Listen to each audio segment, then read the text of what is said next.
사람 위에 사람 없고 사람 밑에 사람 없다. 언제 우리가 이런 말 쓰죠?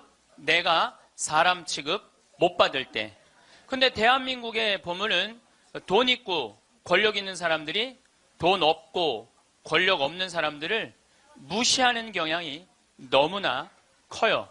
대한민국은요, 돈 있으면요, 갑질을 너무나 많이 해요. 어쨌든 70살 먹은 아줌마가, 부자 동네 아줌마가 1층에 있는 이 경비 아저씨를 베란다 창문을 열고 부른대요. 어이 경비. 그럼 경비가 와서 5층을 이렇게 올려다보면은 간식 먹으라고 떡을 던져준대. 5층에서 1층으로. 여러분들, 개한테도 5층에서 1층에 던져주면 안 돼요. 저는 제가 키우는 개가 있는데 간식을 줄 때 어떻게 하느냐면 손바닥에 올려놓고 드시라고 이렇게 제가 개한테도 드시라고 내가 이렇게 줘요. 하물며 사람한테 5층에서 1층으로. 제가 그 후기를 좀 읽어보니까 그 경비 아저씨하고 친했대요. 친해서 장난으로 그랬다는 거예요. 여러분들, 본인은 장난일 수 있지만 1층에서 받아먹는 사람은 장난이 아니에요. 본인은 장난일 수 있지만 그것도 꼭 유통기한 지난 걸 줬다는 거. 유통기한 지난 거. 이게 사람 위에 사람 있고 사람 밑에 사람 있는 거죠. 오죽하면은 분신 자살을 했겠어요. 우리 마음 안에는 천사와 악마가 동거합니다. 성당에 나와 고해성사를 보고 피정할 때는 가족과 이웃 모두 사랑할 수 있을 것 같지만 일상 안에서 갈등을 겪게 되면 내 안의 악마를 쉽게 느낄 수 있지요. 예수님께서도 악마의 유혹을 받으셨습니다.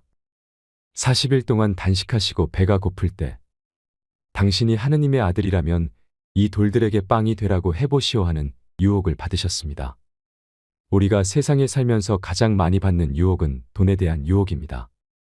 30년 동안 일해서 3억 원을 모았다고 가정해 볼까요? 국민연금 가입을 해두면 한 달에 100만 원씩 죽을 때까지 쓸 수 있는 돈입니다. 하지만 사람들은 현금 3억 원이 생기면 어떻게 불릴 것인가 고민을 시작합니다. 펀드나 주식에 투자하면 1년 안에 2배 이상이 될 것이라는 유혹에 넘어가 결국 재산을 날리게 되는 사람들을 많이 보게 됩니다.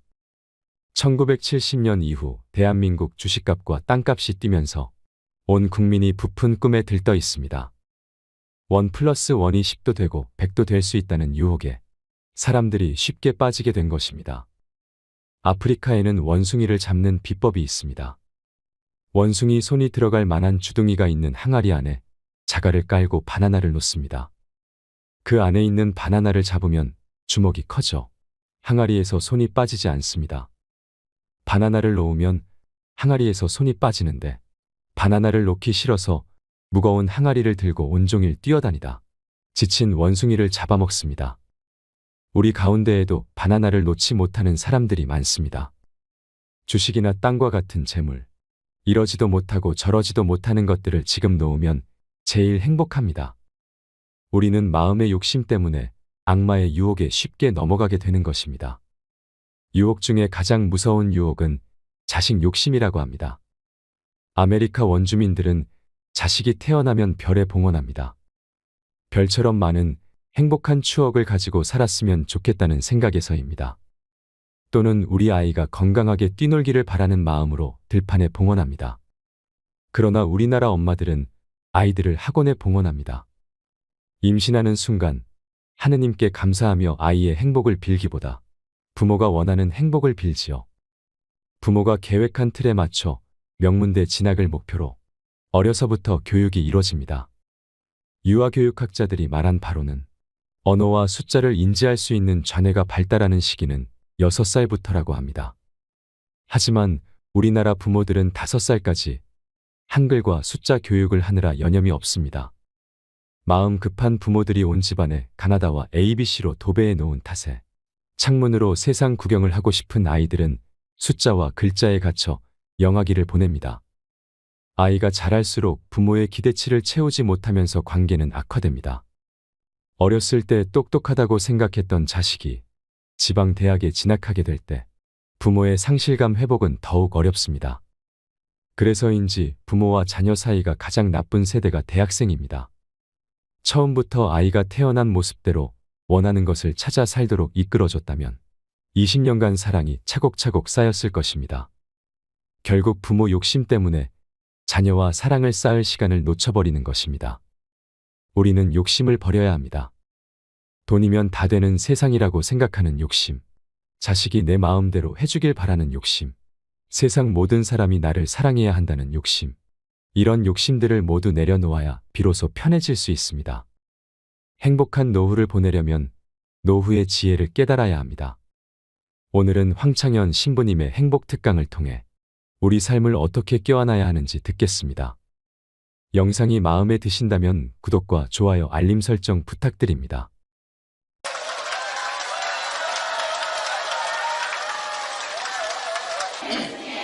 네, 반갑습니다. 영광스러우신 우리 주 예수 그리스도를 믿으면서 사람을 차별해서는 안 됩니다. 가령 여러분의 모임에 금가락지를 끼고 화려한 옷을 입은 사람들이 들어오고 또 누추한 옷을 입은 가난한 사람이 들어온다고 합시다.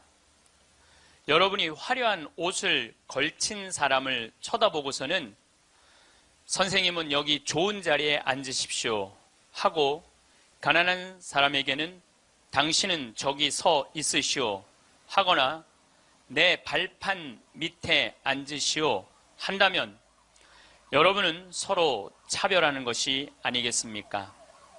또 악한 생각을 가진 심판자가 된 것이 아니겠습니까? 나의 사랑하는 형제 여러분, 들으십시오. 하느님께서는 세상의 가난한 사람들을 골라 믿음의 부자가 되게 하시고 당신을 사랑하는 이들에게 약속하신 나라의 상속자가 되게 하지 않으셨습니까? 그런데 여러분은 가난한 사람을 업신 여겼습니다. 여러분을 억누르는 사람들이 바로 부자가 아닙니까? 여러분을 법정으로 끌고 가는 자들도 그들이 아닙니까? 여러분이 받드는 그 존귀한 이름을 모독하는 자들도 그들이 아닙니까? 우리말에 이런 말이 있습니다. 사람 위에 사람 없고 사람 밑에 사람 없다. 언제 우리가 이런 말 쓰죠? 내가 사람 취급 못 받을 때. 근데 대한민국에 보면은 돈 있고 권력 있는 사람들이 돈 없고 권력 없는 사람들을 무시하는 경향이 너무나 커요. 이번에 미국의 프란치스코 교황님께서 방문을 하셨어요. 교황님은 항상 전용기가 없으시기 때문에 그 나라 비행기를 타고 가세요. 우리나라는 대한항공을 타고 오셨죠. 이번에 미국에 갈 때는 아메리칸 에어라인을 타고 가셨어요. 근데 교황님이 딱 비행기를 타자마자 승무원들한테 이렇게 부탁을 하셨다고 그래요. 나는 미국으로 가는 내내 어떠한 특별한 대우도 원하지 않는다. 나를 여기 있는 모든 탑승한 모든 승객하고 똑같이 대해줘라. 거기에는 무슨 추기경도 탔을 거고 기자단도 탔을 거고 수행원도 탔을 거예요. 근데 교황님은 특별한 대우를 원하지 않으셨다고 그래요. 그리고 교황님은 내릴 때 정말로 여러분들한테 감사하다고 승무원들한테 감사의 인사도 잊지 않으셨다고 그래요. 13억 명의 대표가 우리 프란치스코 교황님 아니야. 가톨릭 신자가 지금 13억 명이니까. 그런데 그 대단한 분이 어떠한 특별한 대우도 원하지 않는다고. 그래서 그 교황님을 수행한 승무원들이 마지막에 후기를 쓴 거를 제가 읽었는데 자기네들은 너무 특별한 대우를 원하지 않았던 그 교황님을 모시고 가면서 인생의 최대의 비행을 했다고 그래요. 너무너무 감동을 받았다고 그래요. 이렇게 세계 최고의 교황님도 특별한 대우를 원하지 않으셨는데 모 항공사의 부사장은 땅콩 안 까줬다고 매뉴얼 판으로 자기 직원, 자기 돈을 벌어주는 사람이야. 고마운 사람이죠. 자기 직원 손가락 마디를 때리고 무릎을 꿇치고 그 다음에 강제로 용서를 청하라고 그랬다는 거예요. 그리고 그것도 모자라니까 어떻게 비행기를 돌려서 그 중요한 사무장을 비행기에서 내리게 했다는 거예요. 이게 바로 사람 위에 사람 있고 사람 밑에 사람 있는 거죠. 대한민국은요, 돈 있으면요, 갑질을 너무나 많이 해요. 여러분들 갑질 얘기 참 많이 들으셨죠? 백화점에서 근무하는 분들, 은행에서 근무하는 분들, 병원에서 근무하는 분들, 심지어 전화 마케팅 하는 분들, 이런 분들이 우리나라에 지금 몇 명이 일을 하느냐 하면 700만 명 정도가 일을 해요. 그 700만 명들은 매일매일 무시를 당하고 살고 있는 거예요. 그러니까 수많은 사람들이 매일매일 무시를 당하고 있는 거죠. 그런데 우리들이 이 인생을 살아가면서 사람을 무시하라고 그런 권한을 받은 적이 한 번도 없어요. 사람을 존중하라고 우리는 예수님한테 가르침을 받았죠. 작년에 서울의 한 부자 동네에서 70살 먹은 아줌마가, 70살 먹으면 아줌마예요, 여러분들. 예. 아, 웃을 일이 아니에요. 예. 이번에 유엔에서 나이 재정립이 나왔어요. 나이 재정립이 나왔는데, 1살서부터 17살을 미성년이라고 그래요. 미성년. 예. 미성년 17살을 18살서부터 65살을 청년이라고 그래요. 청년. 이거는 제가 한 얘기가 아니고 유엔에서 한 얘기예요. 유엔에서 65살까지는 청년이라고 그래요. 나는 65살 미치다 한번 손 들어보세요. 이렇게 청년이 많아 지금. 여기에 청년이 엄청나게 많이 온 거예요. 우리 교회에 청년이 없다고 많은 교회 지도자들은 걱정을 합니다. 근데 저는 걱정할 일이 아니라고 생각해요. 여기 있는 이렇게 많은 청년들이 있는데 왜 걱정을 해? 그러니까 여러분들은 지금 성모에 활동해야 되는 분들이 아니라 청년에 활동해야 되는 분들이에요. 청년에. 만약에 내가 65이 돼서 애도 다 키웠고 결혼도 다 시켰고 나는 이제 늙었다. 65이 나는 늙었다. 이렇게 생각하는 분은 불행한 분이에요. 자, 나는 이제 할 일 다 했으니까 이제 뭐만 기다리고 있으면 돼? 죽을 날만 기다리고 있으면 되잖아요. 근데 죽을 날만 기다리고 있어야 되는데 지금 65살이 언제 죽느냐면 100살쯤 죽을 거예요. 그럼 몇 년 동안 죽을 날을 기다려야 되냐면 35년 동안 매일 죽을 날만 기다리고 있는 거야. 불행해요, 안 불행해요? 65, 난 이제 청년, 이제 끝났네? 66세부터 79살까지를 뭐라고 그러냐면 중년이라고 그래요. 중년. 중년. 제가 한 얘기가 아니고 유엔이 한 얘기예요. 유엔이. 66세부터 79살. 자, 나는 66에서 79살이다. 한번 손 들어보세요. 이게 다 중년들이에요. 중년들. 아줌마들이 지금 79까지는, 그러니까 여기 지금 66세부터 79살까지 지금 노인대학 다니는 분들은 다 자퇴하세요. 다 자퇴하시고 어디에 다시 들어? 성모에 가입해. 80살서부터 99살을 노년이라고 그래요. 노년. 예. 그리고 100살서부터 노인이라고 그래요. 노인. 100살서부터 노인이라고 그래요. 그러니까 지금 오늘은 여기 노인이 하나도 있어요, 없어요? 한 명도 없어요. 여기 노인 한 명도 없어요.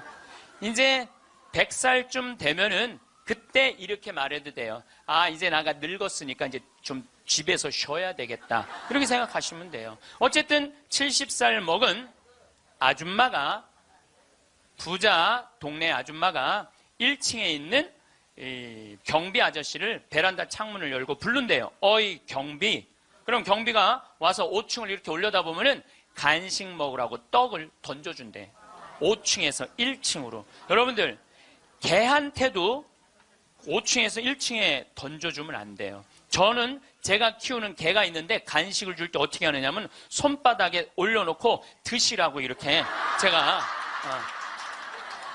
개한테도 드시라고 내가 이렇게 줘요. 하물며 사람한테 5층에서 1층으로. 제가 그 후기를 좀 읽어보니까 그 경비 아저씨하고 친했대요. 친해서 장난으로 그랬다는 거예요. 여러분들, 본인은 장난일 수 있지만 1층에서 받아먹는 사람은 장난이 아니에요. 본인은 장난일 수 있지만 그것도 꼭 유통기한 지난 걸 줬다는 거. 유통기한 지난 거. 이게 사람 위에 사람 있고 사람 밑에 사람 있는 거죠. 오죽하면은 분신 자살을 했겠어요. 이분이 한 달 동안 피부 이식을 3번이나 했어요. 그러다가 결국 한 달 만에 죽었어요. 우리 사회는요, 돈 있으면 돈 없는 사람 무시하는 경향이 너무 커요. 며칠 전에도 뭐 수아브로스키라고 무슨 액세서리, 거기에서 어떤 사람이 와갖고 점원들한테 이거 고쳐주지 않는다고 무릎 꿇히게 하고. 여러분들 똑같은 사람끼리 무릎을 꿇히게 한다는 게 말이 돼요? 그 사람은 그 제품을 쓸 자격이 없는 사람이에요. 돈만 있다고 좋은 제품을 쓰는 게 아니라는 거예요. 돈도 있고 그 돈을 쓸 만한 인격도 갖춰야 되는데 우리는 돈만 있고 뭐가 없어? 인격이 없는 거예요. 사람 무시하지 말라고 누가 가장 가르치셨어요? 예수님이에요. 예수님은 마태복음 25장에 이렇게 말씀하세요. 양떼, 염소떼 나눠놓고 양떼들한테 이렇게 말씀하세요. 너희는 하늘나라를 차지해라. 우리가 뭘 잘했다고 하늘나라를 차지합니까? 너희들은 내가 목말랐을 때, 굶주렸을 때, 헐벗었을 때, 병들었을 때, 감옥에 갇혔을 때, 나그네 되었을 때 따뜻하게 맞이해줬다. 주님, 우리가 언제 그랬습니까? 그러니까 예수님 이렇게 말씀하세요. 너희 형제 중에 가장 보잘것없는 사람 하나에게 해준 게 곧 내게 해준 것이다. 혹시 여러분들 노숙자의 집에 가갖고 노숙자들한테 식사를 한번 대접했어. 그러면은 그 노숙자한테도 대접했지만은 누구한테도 대접한 거야? 그렇죠. 노숙자 안에 있는 예수님한테도 대접한 거예요. 그러니까 그걸 다 대접받았던 예수님은 마지막 날에 그 대접받은 걸 다 갚은 거예요. 근데 여러분들이 병든 사람, 감옥에 갇힌 사람, 노숙자들한테 한 번도 대접해 준 적이 없어. 마지막 날 예수님한테 받을 거 있어요, 없어요? 없어요. 지금 어려운 이웃한테 잘 베풀어 준 사람은 나중에 가서 예수님한테 따질 수 있어. 내놓으라고. 내가 해준 거. 해준 거 내놓으라고 따질 수 있어요. 예수님 마태복음 25장에 말씀하셨기 때문에. 근데 왼편에 있는 사람한테는 예수님이 이렇게 말씀하세요. 악마와 그의 졸도들을 가두려고 준비한 영원히 꺼지지 않는 불 속으로 들어가라. 우리가 뭘 잘못했다고 그럽니까? 그래 예수님이 이렇게 말씀하세요. 너희들은 내가 목말랐을 때, 굶주렸을 때, 헐벗었을 때, 병들었을 때, 감옥에 갇혔을 때, 나그네 되었을 때 따뜻하게 맞이하지 않았다. 주님, 우리가 언제 그랬습니까? 그러니까 예수님이 이렇게 말씀하세요. 너희 중에 가장 보잘것없는 사람 하나에게 해주지 않은 것이 곧 내게 해주지 않은 것이다. 자, 여기 계신 여러분 모두 안에 지금 예수님 계세요, 안 계세요? 계세요. 여러분들 무시당하면 돼요, 안 돼요? 안 돼요. 여러분들이 잘나서 무시당하면 안 되는 게 아니라 여러분들 안에 계신 예수님 때문에 무시당하면 안 돼요. 자기 자존심을 지키는 거는 여러분들은 예수님이 거하는 성전이기 때문에 여러분들 자존심을 지켜야 돼요. 저는 이번에 아주 굉장히 슬펐다가 너무너무 멋있는 사장님을 하나 만났어요. 도시락 업체, 그것도 미국에서 와서 우리나라에서 사업을 하는 도시락 업체 사장님인데 우리도 고객을 존중해야 되지만 고객도 우리를 존중해 주지 않으면 내쫓겠다 이거예요. 그 선언서를 제가 읽어드릴게요. 제목이 참 재미나요. 공정 서비스 권리 안내. 우리 직원이 고객에게 무례한 행동을 했다면 직원을 내보내겠습니다. 그러나 우리 직원에게 무례한 행동을 하시면 고객을 내보내겠습니다. 참 멋있죠? 우리 부관장 신부님이 로마 유학 갔다 오신 분이에요. 그런데 저녁에 맥주집에 이제 뭐 신학생 때 갔으니까 맥주 막 먹을 때잖아요. 맥주를 먹으니까 떨어지면 뭐라 그래? 웨이터 계속 불렀대요.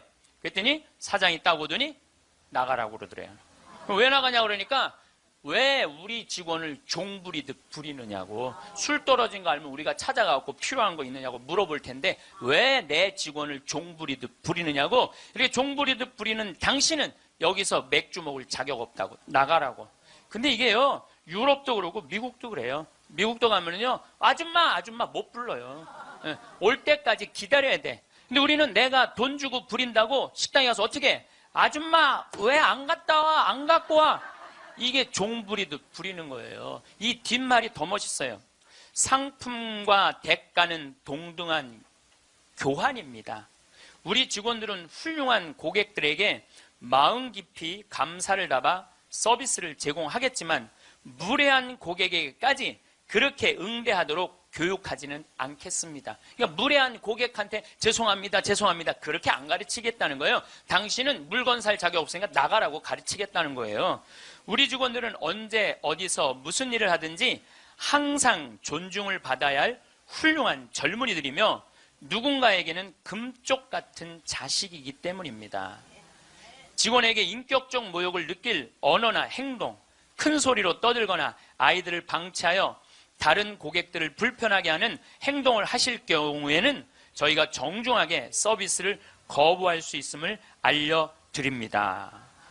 사장이 이렇게 딱 써놓은 거예요. 앞에다가. 얼마나 멋있는지 몰라요. 그러니까 예수님도 어느 누구도 함부로 대하지 말라는 거. 어느 누구도. 또 마태복음 18장 10절에 이런 말씀을 하세요. 너희 중에 가장 작은 이라도 업신 여기지 말아라. 왜냐하면 그의 수호천사가 하늘에서 매일 아버지의 얼굴을 뵙고 있다 그래요. 수호천사가. 여기 계신 분들 이렇게 말씀하시는 분들 계세요. 나는 지질이 복도 없는 년이라고. 나는 남편 복도 없고 자식 복도 없는 지질이 복도 없는 년이라고. 그 지질이 복도 없는 년도 수호천사가 한 분씩 다 있다는 얘기예요. 수호천사가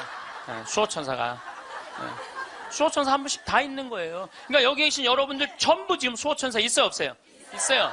여러분들 언제 수호천사가 여러분들 가장 곁에 있느냐면 여러분들이 성체 영화로 나올 때 수호천사가 항상 여러분들을 수호하고 나온다는 거예요. 여러분들 대단한 분들이에요. 수호천사 한 분씩 다 거느리고 있으니까. 그러니까 무시당하면 돼요, 안 돼요? 무시당하면 안 돼요.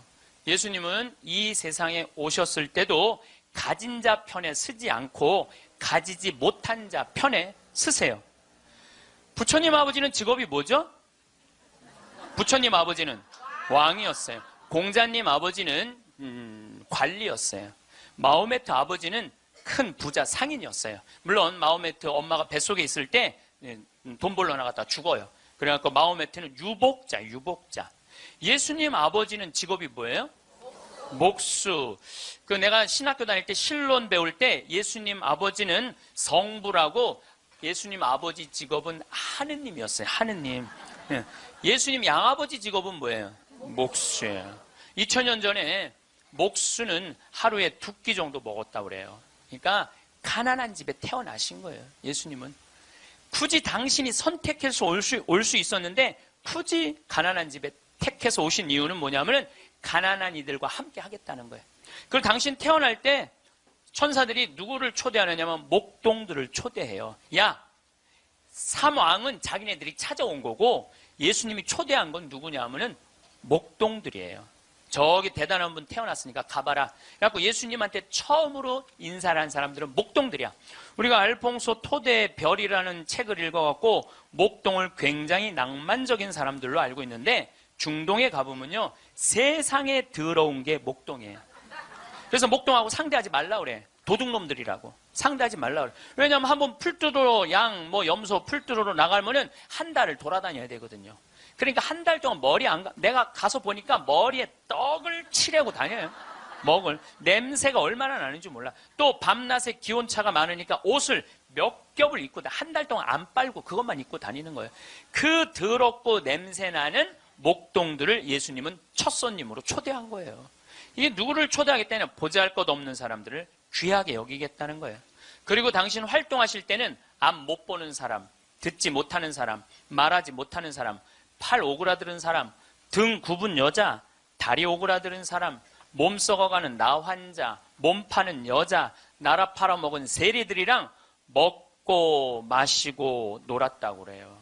저는 신약 성서 읽으면서 가장 가슴 떨리는 성서 구절이 뭐냐면 예수님은 그들과 먹고 마시고 놀았다. 이거를 읽으면 막 가슴이 떨려요. 여러분들 세상에 먹고 마시고 노는 것처럼 중요한 일이 어디 있어요? 그렇죠? 여러분들 저하고 방송을 통해서 유튜브를 통해서 친숙하시죠? 친숙하다더라도 나하고 먹고 마시고 놀진 않잖아요. 먹고 마시고 놀 수 있는 사이는요 친하지 않으면 못해요. 여러분들도 누구랑 먹고 마시고 놀아요?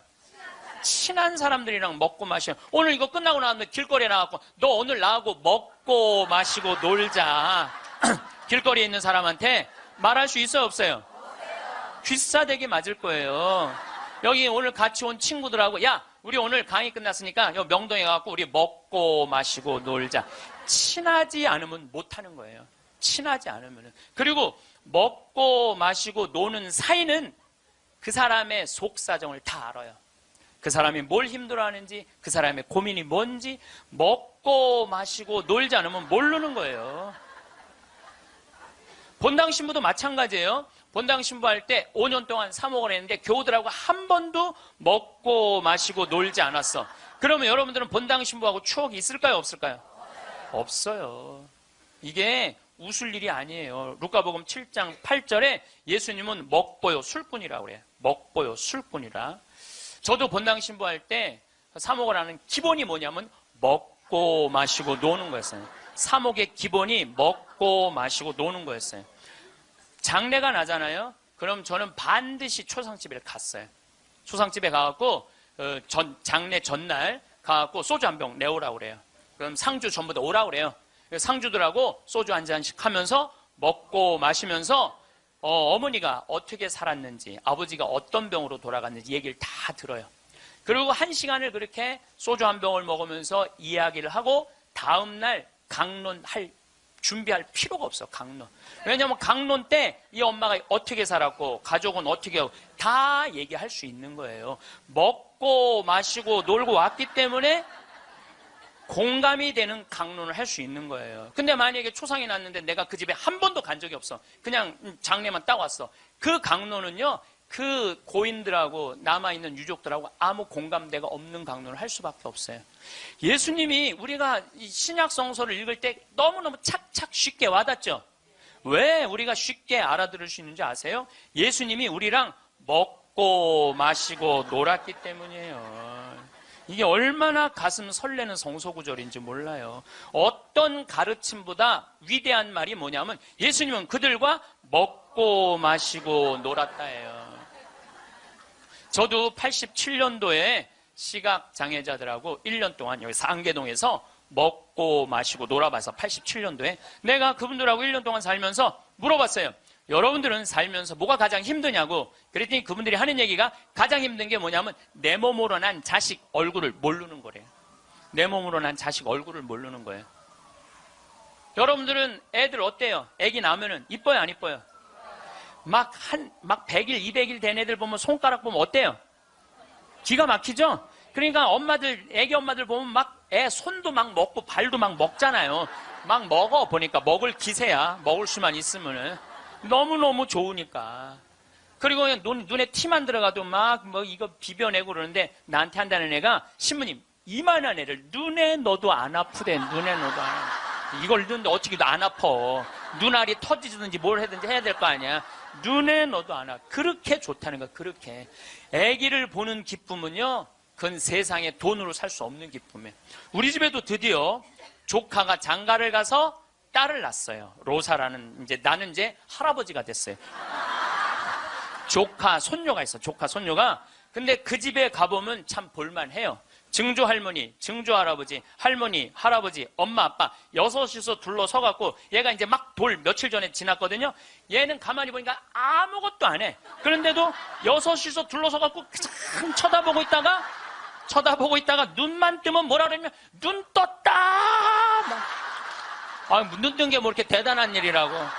6명이 둘러앉아갖고 눈 떴다고 난리를 치고 거기다가 얘가 빵긋 웃기만 하잖아요. 그러면 그때부터는 애가 재롱을 피는 게 아니에요. 증조 할머니, 증조 할아버지부터 재롱을 피기 시작해. 오르르 깍꿍. 이게 누가 재롱 피는 거야? 내가 보기엔 지들이 재롱 피면서 얘가 재롱 핀다는 거야. 시간 가는지 모른다는 거야. 내가 보기엔. 자기네들이 재롱 피고 얘는 그냥 껌뻑껌뻑 쳐다만 보는데. 이 애기를, 그래서 애들은 1살 때 평생 할 효도를 다 한다는 거예요. 1살 때. 여러분들 그때 그 기쁨 평생 애들은 2살 때부터 효도 안 해요. 왜 효도 안 하는 줄 아세요? 1살 때 이미 다 했어. 근데 뭘 2살 때부터 해. 혹시 지금 30살 된 자식들이 효도 안 한다고 섭섭한 그분들은 욕심이 너무 많은 거예요. 이미 그 기쁨을 다 누린 거예요. 근데 그분들은 자기 애들을 어떻게 알아보느냐면 손으로 만져서 눈이 이렇게 생겼고 코가 이렇게 생겼고 입이 이렇게 그 상상할 수밖에 없어요. 네, 상상할 수밖에 없어요. 또 한 번은 도봉산 성당에서 우리 시설 분들을 초대를 해갖고 식사 대접을 했어요. 정말 내가 가서 보니까 상다리가 부러지게 차려놨어. 그런데 옆에 있던 형제가 나한테 그러는 거야. 학사님, 우리는 이렇게 상다리가 부러지게 차려놔도 아무 소용이 없다는 거예요. 왜 소용이 없냐? 그랬더니 보여야지 골라 먹죠. 어디 있는 줄 알아야지. 냄새는 나는데 어디 있는지 알아야지 골라 먹죠. 그러니까 옆에 봉사자들이 한 분씩 앉아갖고 고등어 들어갑니다. 두부 들어갑니다. 김치 들어갑니다. 그래야지 먹는 거예요. 근데 우리 생태마을에 딱 음식 차려놓으면은 막 김치, 뭐 고등어 막 이제 묵은지 절여놓은 거 막 이분들 막 입에 군침이 돈대. 딱 보면은 막 깍두기 쫙 빨갛게 해놓고 막 김치찌개 두부 딱 올려주면 입에 군침이 돈다는 거예요. 우린 눈으로 먹는 거예요. 먼저 눈으로 먹고 입에 군침이 도는 거예요. 이걸 영어로 뭐라고 그러냐면 My mouth is watering 그래요. 네. 군침 돈다. 그분들은 눈으로 먹는 기쁨이 없는 거예요. 여러분들 뭐가 지지리 복도 없긴 뭐가 지지리 복도 없어. 이 눈으로 벌써 음식을 먹는데 이거 눈 하나 갈아 끼는데 2개 갈아 끼면 2억인데 2억을 끼고 지지리 복도 없는 년은 무슨 지지리 복도 없는 년이에요. 또 87년도는 그 인천에서 수원에서 전철이 전부 다 의정부로 갔어요. 그때만 해도 우리 시각장애자들이 전철에서 바구니 들고 어두운 밤에 깜깜한 밤에 이러고 가면은 500원씩 1000원씩 줬어요. 기억나시죠? 네. 그렇게 하루 종일 전철을 오고 가면서 모으면은 그때 돈으로 꽤 컸대요. 15,000원, 2만원 됐대요. 그때 돈으로. 그러면은 창동이나 도봉역에서 딱 내리면은 도둑놈들이 따라다니다가 역에서 나가면은 그걸 낚아채 가는 거예요. 그걸 낚아채 가는 거예요. 그럴 때 너무너무 속상하다는 거. 너무너무 화가 나. 하루 종일 고생한 건데. 그러니까 누굴 데리고 나가느냐면 5학년, 6학년, 중학교 1학년 된 자기 애들을 데리고 나가는 거예요. 자기 애들은 그거 일 나가는 게 죽기보다 싫은 거예요. 매일 그 우리 시설 마당에서 애들이 울어. 너 왜 울어? 그럼 자기 일 나가기 싫다는 거예요. 네가 무슨 일을 나가는데 애들이 얘기해 주는 거예요. 낚아채 갖고 엄마 아빠가 나 데리고 나간다고. 그럼 엄마 아빠 손잡고 지팡이 잡고 전철 안에 왔다 갔다 하는 거 걔네들이. 그러는 수원이나 인천은 아무 상관없대요. 창동이나 도봉역에 딱 그 전철을 지나갈 때 되면 누굴 만나냐면 반 친구들을 만나는 거야. 반 친구들이 그걸 보고 다음날 학교 가고 다 소문을 내는 거야. 제 엄마 손잡고 구걸하러 다닌다고. 얼마나 그 나이에 자존심이 상해요. 그러니까 내가 그들과 먹고 1년 동안 먹고 마시고 놀지 않았으면 그분들의 아픔을 몰랐을 거예요. 예수님은 이 세상에 오셔서 3년 동안 정말 가지지 못한 사람이나 가진 사람이나 누구하고 먹고 마시고 놀았어요. 그러니까 강생이라는 말 참 많이 듣죠. 예수님은 이 세상에 강생하셨다. 그냥 몸만 오신 게 아니에요. 삶 자체로 이 세상에 들어오신 거예요. 그래서 우리랑 먹고 마시고 놀면서 우리가 고민하는 게 뭔지, 우리가 힘들어하는 게 뭔지 너무너무 잘 아셨어요. 그래서 예수님은 특별히 아픈 사람들, 병든 사람들 고쳐주는 거 주저하지 않으셨어요. 다 고쳐주셨어요. 그리고 최후의 만찬 때 마지막 날 제자들의 발을 씻어주고 난 다음에 예수님이 이렇게 말씀하세요. 요한복음 13장에 내가 너희들을 사랑하였듯이, 사랑한다는 게 뭐냐면 너희들과 먹고 마시고 놀면서 너희들을 위로했듯이 너희도 서로 사랑하여라. 이게 마지막 날 유언이야. 서로 사랑하라는 게. 그런데 지금 한국에는 크리스찬이 2천만이 있어요. 개신교 1,500만, 가톨릭 500만. 크리스찬이라는 건 뭐냐면 그리스도처럼 살겠다는 거예요. 여기 계신 여러분들 전부 왜 세례받았냐면 그리스도처럼 살라고 세례받은 거야. 그러면 이 대한민국에 2천만 명의 그리스도가 살고 있는데 요즘 대한민국에 보면 2천만 명의 그리스도인이 살고 있는 것 같아요? 아니죠? 예수님이 서로 사랑하라고 말하고 간 적이 없는 것 같아. 예수님이 이렇게 말하고 가신 것 같아. 너희들 서로 괴롭힐 수 있는 한 괴롭혀라. 이렇게 말씀하고 가신 것 같아. 얼마나 서로 괴롭히는지. 작년 4월 6일 날 윤승주 일병이 죽었어요. 군대 간 지 4개월 만에 4명의 선임이 괴롭혀갖고 근데 어떻게 괴롭혔느냐면 치약 한 통을 다 짜서 강제로 먹였다는 거예요. 치약 한 통을 다 짜서. 그리고 가래침을 뱉고 그걸 핥아 먹으라고 그러고. 이게 사람이 할 짓이에요? 사람이 할 짓이 아니에요. 죽기 이틀 전에는 냉동 음식을 입에다가 집어넣고 얼굴을 때리고 밥알이 튀어나오면 다시 삼키라고 그러고 핥아서. 결국은 기도가 막혀서 죽었다고 발표가 나왔어요. 그런데 윤승줄병 사돈 쪽에 정형외과 의사가 있어요. 젊은 애가 기도가 막혀 죽을 리가 없다. 한번 시신을 다시 보자. 시신을 꺼내봤더니 온몸에 피멍이 다 들은 거야. 이틀 동안 마대자루로 때린 거예요. 그래갖고 맞아 죽은 거예요. 쉽게 말하면 맞아 죽은 거예요. 잠도 안 재우고. 근데 윤승줄병은 군대 가기 전에 전액 장학생이었어요. 대학생이었는데. 그리고 과 대표였고. 이렇게 멀쩡한 아이가 군대 가고 죽은 거예요. 그래서 작년 내내 군대를 개혁한다고 난리를 치는데 저는 군대를 개혁해서 될 일이 아니에요. 여러분들 우리나라 애들은 군대 가기 전에 이미 다 망가져서 들어가요. 우리나라 중고등학교 애들 여러분들 남자애들 보면 눈빛 보면 어때요? 살벌하지 않아요? 이렇게 눈빛 딱 마주치면은 어떤 놈이야 걸리지 내가 오늘 가만히 안 놔둬 이런 기세예요. 우리나라 지금 중고등학교 남자애들은 극도의 스트레스 속에서 자라는 거예요. 왜? 경쟁 속에서 경쟁만 가르치고 협력, 이해, 양보, 사랑 이런 게 안 배워요. 경쟁, 출세, 1등만 배운 애들이야. 그러니까 눈에 도끼가 있는 거야, 애들이. 그런 애들이 군대 가고 서로 괴롭히는 거예요. 이미 군대 가기 전에 망가진 거예요. 여러분들 텔레비전 보면 요즘 대한민국 뭔가 잘못 가고 있다는 생각 안 들어요? 뭔가 우리 지금 잘 가고 있어요? 잘 못 가고 있어요. 대한민국 건국이념은 뭐예요? 홍익인간 그건 4348년 전에 단군 할아버지가 한 얘기고 대한민국 건국이념은 뭐예요? 대한민국 건국이념은 뭐냐면 우리도 한번 잘 살아보세요. 돈이야 돈. 돈이라면요 무슨 짓이든 해요. 정말 지난 70년 동안 돈을 벌기 위해서 우리는 혈안이 돼 있었어요.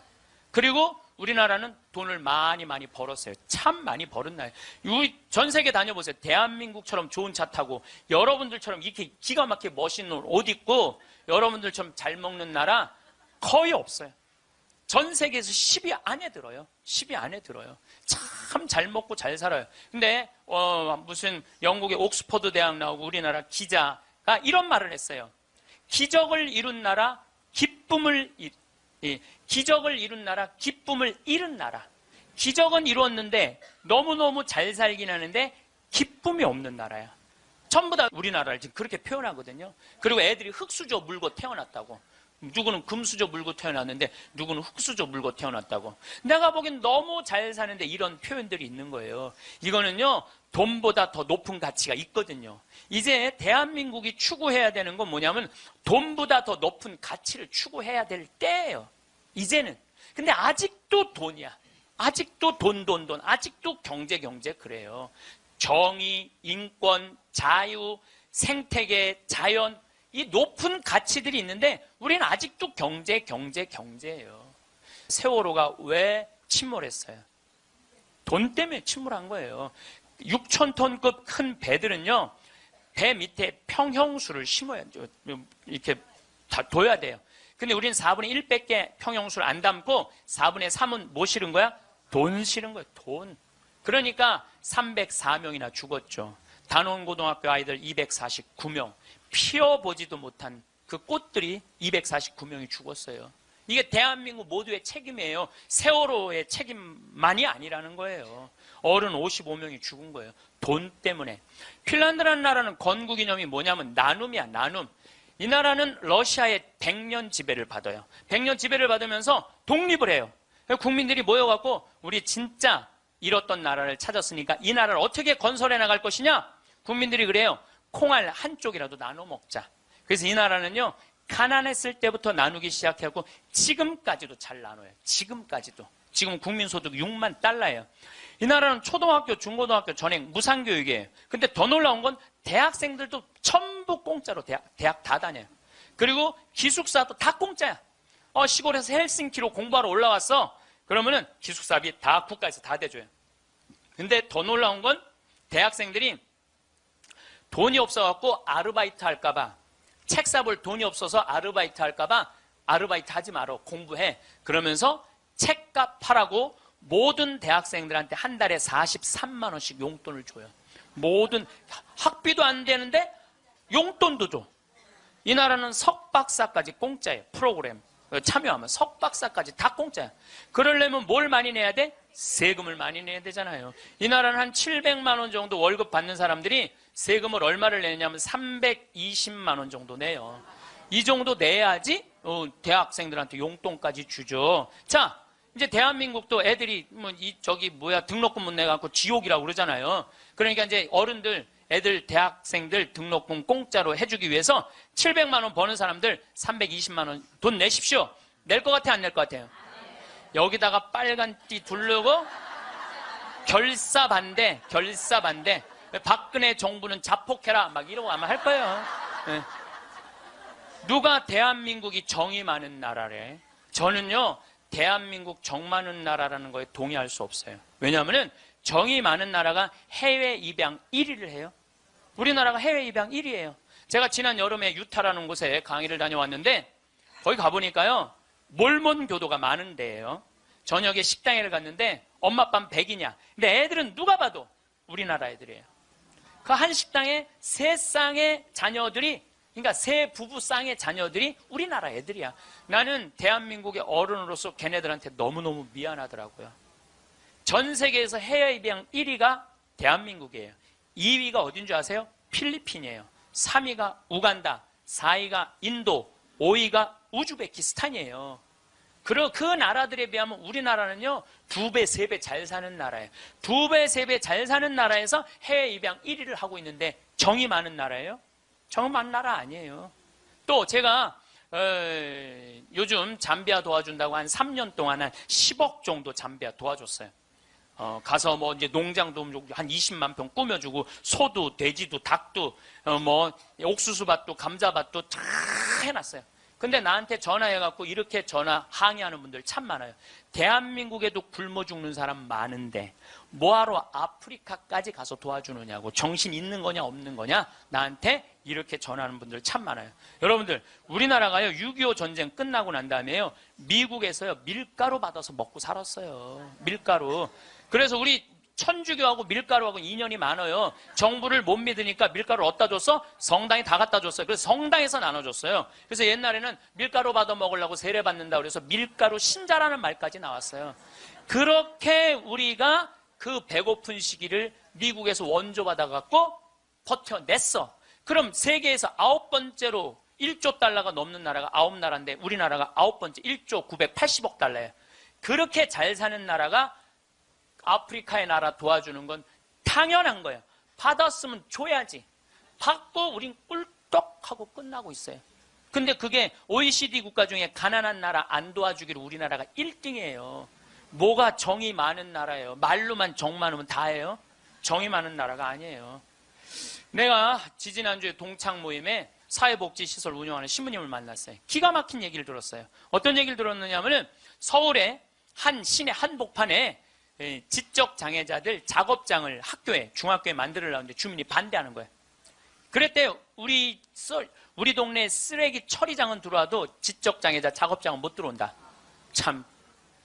아니, 걔네들 얼마나 이 삶에 목말라 하는 애들인데 걔네들을 우리 동네에서 받아들였고 우리 동네에서 보호를 해줘야지. 심지어 어떤 주민은 이렇게 말했다고 그래요. 우리 동네 핵시설은 들어와도 지적장애자 시설은 못 들어온다. 이게 우리가요 철저하게 이기적인 거예요. 님비라고 그래요. 님비. 요즘 우리 평창에는 동계올림픽 때문에 도로가 뻥뻥 나요. 근데 우리 생태마을 바로 옆에 도로가 나요. 근데 거기를 터널을 뚫어요. 강의 중에 다이나믹 터질 때 막 건물이 울려요. 그래서 사람들이 와서 나한테 그래요. 신부님, 저렇게 바로 터널을 뚫는데 반대 안 하시느냐고? 내가 이렇게 말해요. 저거 반대하려면 5년 정도 걸려. 매일 도로에 들어놓아야 돼. 나는 내 인생 매일 도로에 들어놓기 내 인생이 너무 아까워. 그리고 일하는 우리 옆으로 지나가는 거, 일하는 마을로 지나가는 거예요. 그럼 내가 반대한다고 칩시다. 그럼 이하는 누구한테로 지나가는 거야? 마을로 지나가는 거예요. 그럼 내 옆길은 안 되고 옆에 마을은 괜찮고. 이게 이기적인 거예요. 이기적인 거. 누가 우리 부로 정이 많은 나라라고 그래요. 1970년대 우리 이 구로공단에서 동대문에서 노동자들이 이제 돈 많이 벌으니까 우리 좀 나눠주라. 그러니까 정부에서 어떻게 이 국가가 지금 잘 살아야 된다. 그래갖고 잡아 죽이고 고문하고 그랬어요. 그러면서 나중에 잘 살게 되면 그때서 너희들한테 잘해줘. 나중에 잘해줘요. 나중에 잘해주겠다고. 그래서 대기업 중심으로 정책을 폈어요. 그런데 지금 대한민국 잘 살아요, 못 살아요? 우리는 이 민중을 무시하는 거예요. 니네들은 무시당해도 돼. 니네들은 돈 기업에는 515조나 있으면서 안 내놓는 거예요. 세금으로 안 내놓는 거예요. 그냥 가지고 있는 사람만 더 부자가 되는 거예요. 가지고 얼마 전에 우리 이 삼성이 아시아 최고의 부자 가문이 됐대요. 저는 그걸 읽으면서 너무너무 창피했어요. 왜 너무너무 창피했느냐 하면은 우리나라는 경제 규모가 1조 달러야. 일본은 6, 그럼 최고의 부자는 일본이나 중국에서 나와야지 우리나라에서 나와요. 이 얘기는 뭐냐면 삼성이 회사 운영을 잘하기도 했지만 중소기업, 하청업체들한테 1,000원 주고 500원 주고 그 나머지 500원 갖고 아시아 1위 된 거예요. 다 같이 잘 살아야지 잘 사는 거지 한 기업만 잘 산다고 잘 사는 게 아니에요. 그리스가 왜 망했어요? 그리스가 한두 부자 자기네들 세금 다 뒤로 돌리는 바람에 나라가 망한 거예요. 나중에 나누긴 뭘 나중에 나눠. 노동자들이 잘 살아야지 국가가 잘 사는 거예요. 호주만 해도 광부들이 연봉이 얼마냐면 1억 2천이에요. 광부들이. 내가 지금 호주에 나오고 같이 봉사활동 다니는 치과의사, 우리 요한 바오로 치과의사가 있는데 어저께 나한테 한 얘기예요. 신부님, 호주에는 배관공, 전기공, 목수가 저보다 돈 더 많이 벌어요. 아주 능력 있는 치과의사인데 돈 더 많이 번다는 거예요. 그러니까 노동자가 잘 사는 나라가 행복한 나라예요. 예. 나중에 나눠주긴 언제 나눠줘. 나중에는 다 굶어 죽고 난 다음에 나눠줘요. 나누려면 언제 나눠야 돼? 지금 내가 성당 질 때도 부자들한테 신축 헌금 좀 하시죠. 그럼 신부님 나중에 땅 팔리면 할게요. 나중에 땅 팔리면 할게요. 이런 분들은요 절대 안 해요. 착한 일도 많은 사람들, 신부님 내가 나중에 돈 벌면 할게요. 이런 사람들은 착한 일 안 하겠다는 사람들이에요. 지금 하지 않으면 나중에는 못 하는 거예요. 나중에는. 지금 해야 돼. 하려면 지금 해야 돼요. 마침 기도 벌써 시간이 45분이나 됐어요. 마침 기도 제가 신약 성서의 예수님은요 서로 사랑하라는 말보다는 남을 무시하지 말라는 말을 훨씬 많이 하셨어요. 남을 무시하지 말라는 말을. 이 사람을 무시하지 말고 어린아이를 무시하지 말고 가난한 사람을 무시하지 말고 이 이야기를 훨씬 많이 하셨어요. 그러니까 사람을 귀하게 여기라는 얘기예요. 지금 제가 마침 기도로 읽는 이 성서 구절도 제가 강의 때 했던 마태복음 18장 10절 말씀입니다. 성부와 성자와 성령의 이름으로 아멘. 작은 이들을 업신여기지 마라. 너희는 이 작은 이들 가운데 하나라도 업신여기지 않도록 주의하여라. 내가 너희에게 말한다. 하늘에서 그들의 천사들이 하늘에 계신 내 아버지의 얼굴을 늘 보고 있다. 사랑 많으신 하느님 아버지, 당신은 아들 예수님을 이 세상에 보내셔서 우리와 함께 먹고 마시고 놀면서 우리들이 이 세상살이 하면서 힘들어하는 것을 위로해 주시기 위하여 당신 아들을 파견하셨나이다. 그 거룩한 예수 성심을 닮아 우리들도 생활 안에서 만나는 우리 주위 사람들 무시하지 않고 그들을 존중하고 그들 안에 있는 예수님의 모습을 찾아내어 그들을 존중할 수 있는 그러한 지혜 허락하소서. 영광이 성부와 성자와 성령께 성부와 성자와 성령의 이름으로 아멘. 네, 감사합니다.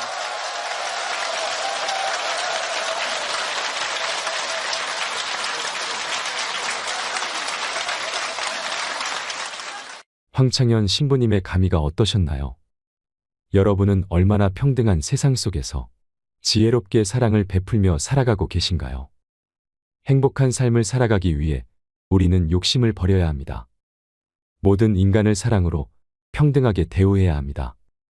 황창현 신부님께서는 사람 위에 사람 없고 사람 밑에 사람 없으니 차별하지 말라고 말씀하십니다. 내가 사람 취급을 못 받을 때 어떤 마음이 드나요? 우리는 아직도 갑질하며 상대에게 상처를 주고 상처를 받으며 살아가고 있습니다. 특히 대한민국은 돈이면 다 되는 세상으로 나아가고 있습니다. 돈 있고 권력 있는 사람들이 돈 없고 권력 없는 사람들을 무시하는 경향이 너무나 크지요. 돈 있다고 갑질하며 살면 그게 자신에게 부메랑이 되어 돌아옵니다. 사람 밑에 사람 없고 사람 위에 사람 없다는 말씀을 기억하세요. 이상으로 책틀맨이었습니다. 지혜를 쌓는 당신의 오늘이 아름답습니다. 더 좋은 영상으로 찾아뵙겠습니다. 그 욕심을 끊임없이 부리는 사람은 끊임없이 망하는 거예요. 그러니까 안 되니까 주방에다가 주방장 안 되겠다. 그 사골 국물에 우유 풀어라. 우유. 예. 망하는 건 순식간에 망하는 거예요. 근데 여러분들 욕심 중에 진짜 무서운 욕심은요. 자식 욕심이에요. 돌대가리를 서울대학에 집어넣으려고 하는 욕심. 이 욕심이요. 대한민국을 불행으로 만드는 거예요. 서울에 학교 다니는 단 한 명도 없어요. 6명이. 다 그렇게 지방대학을 저지하겠다고 저지방 우유를 그렇게 먹였는데도 다 저지방대학, 다 저지방대학. 저는 남하고 잘 비교하지 않아요.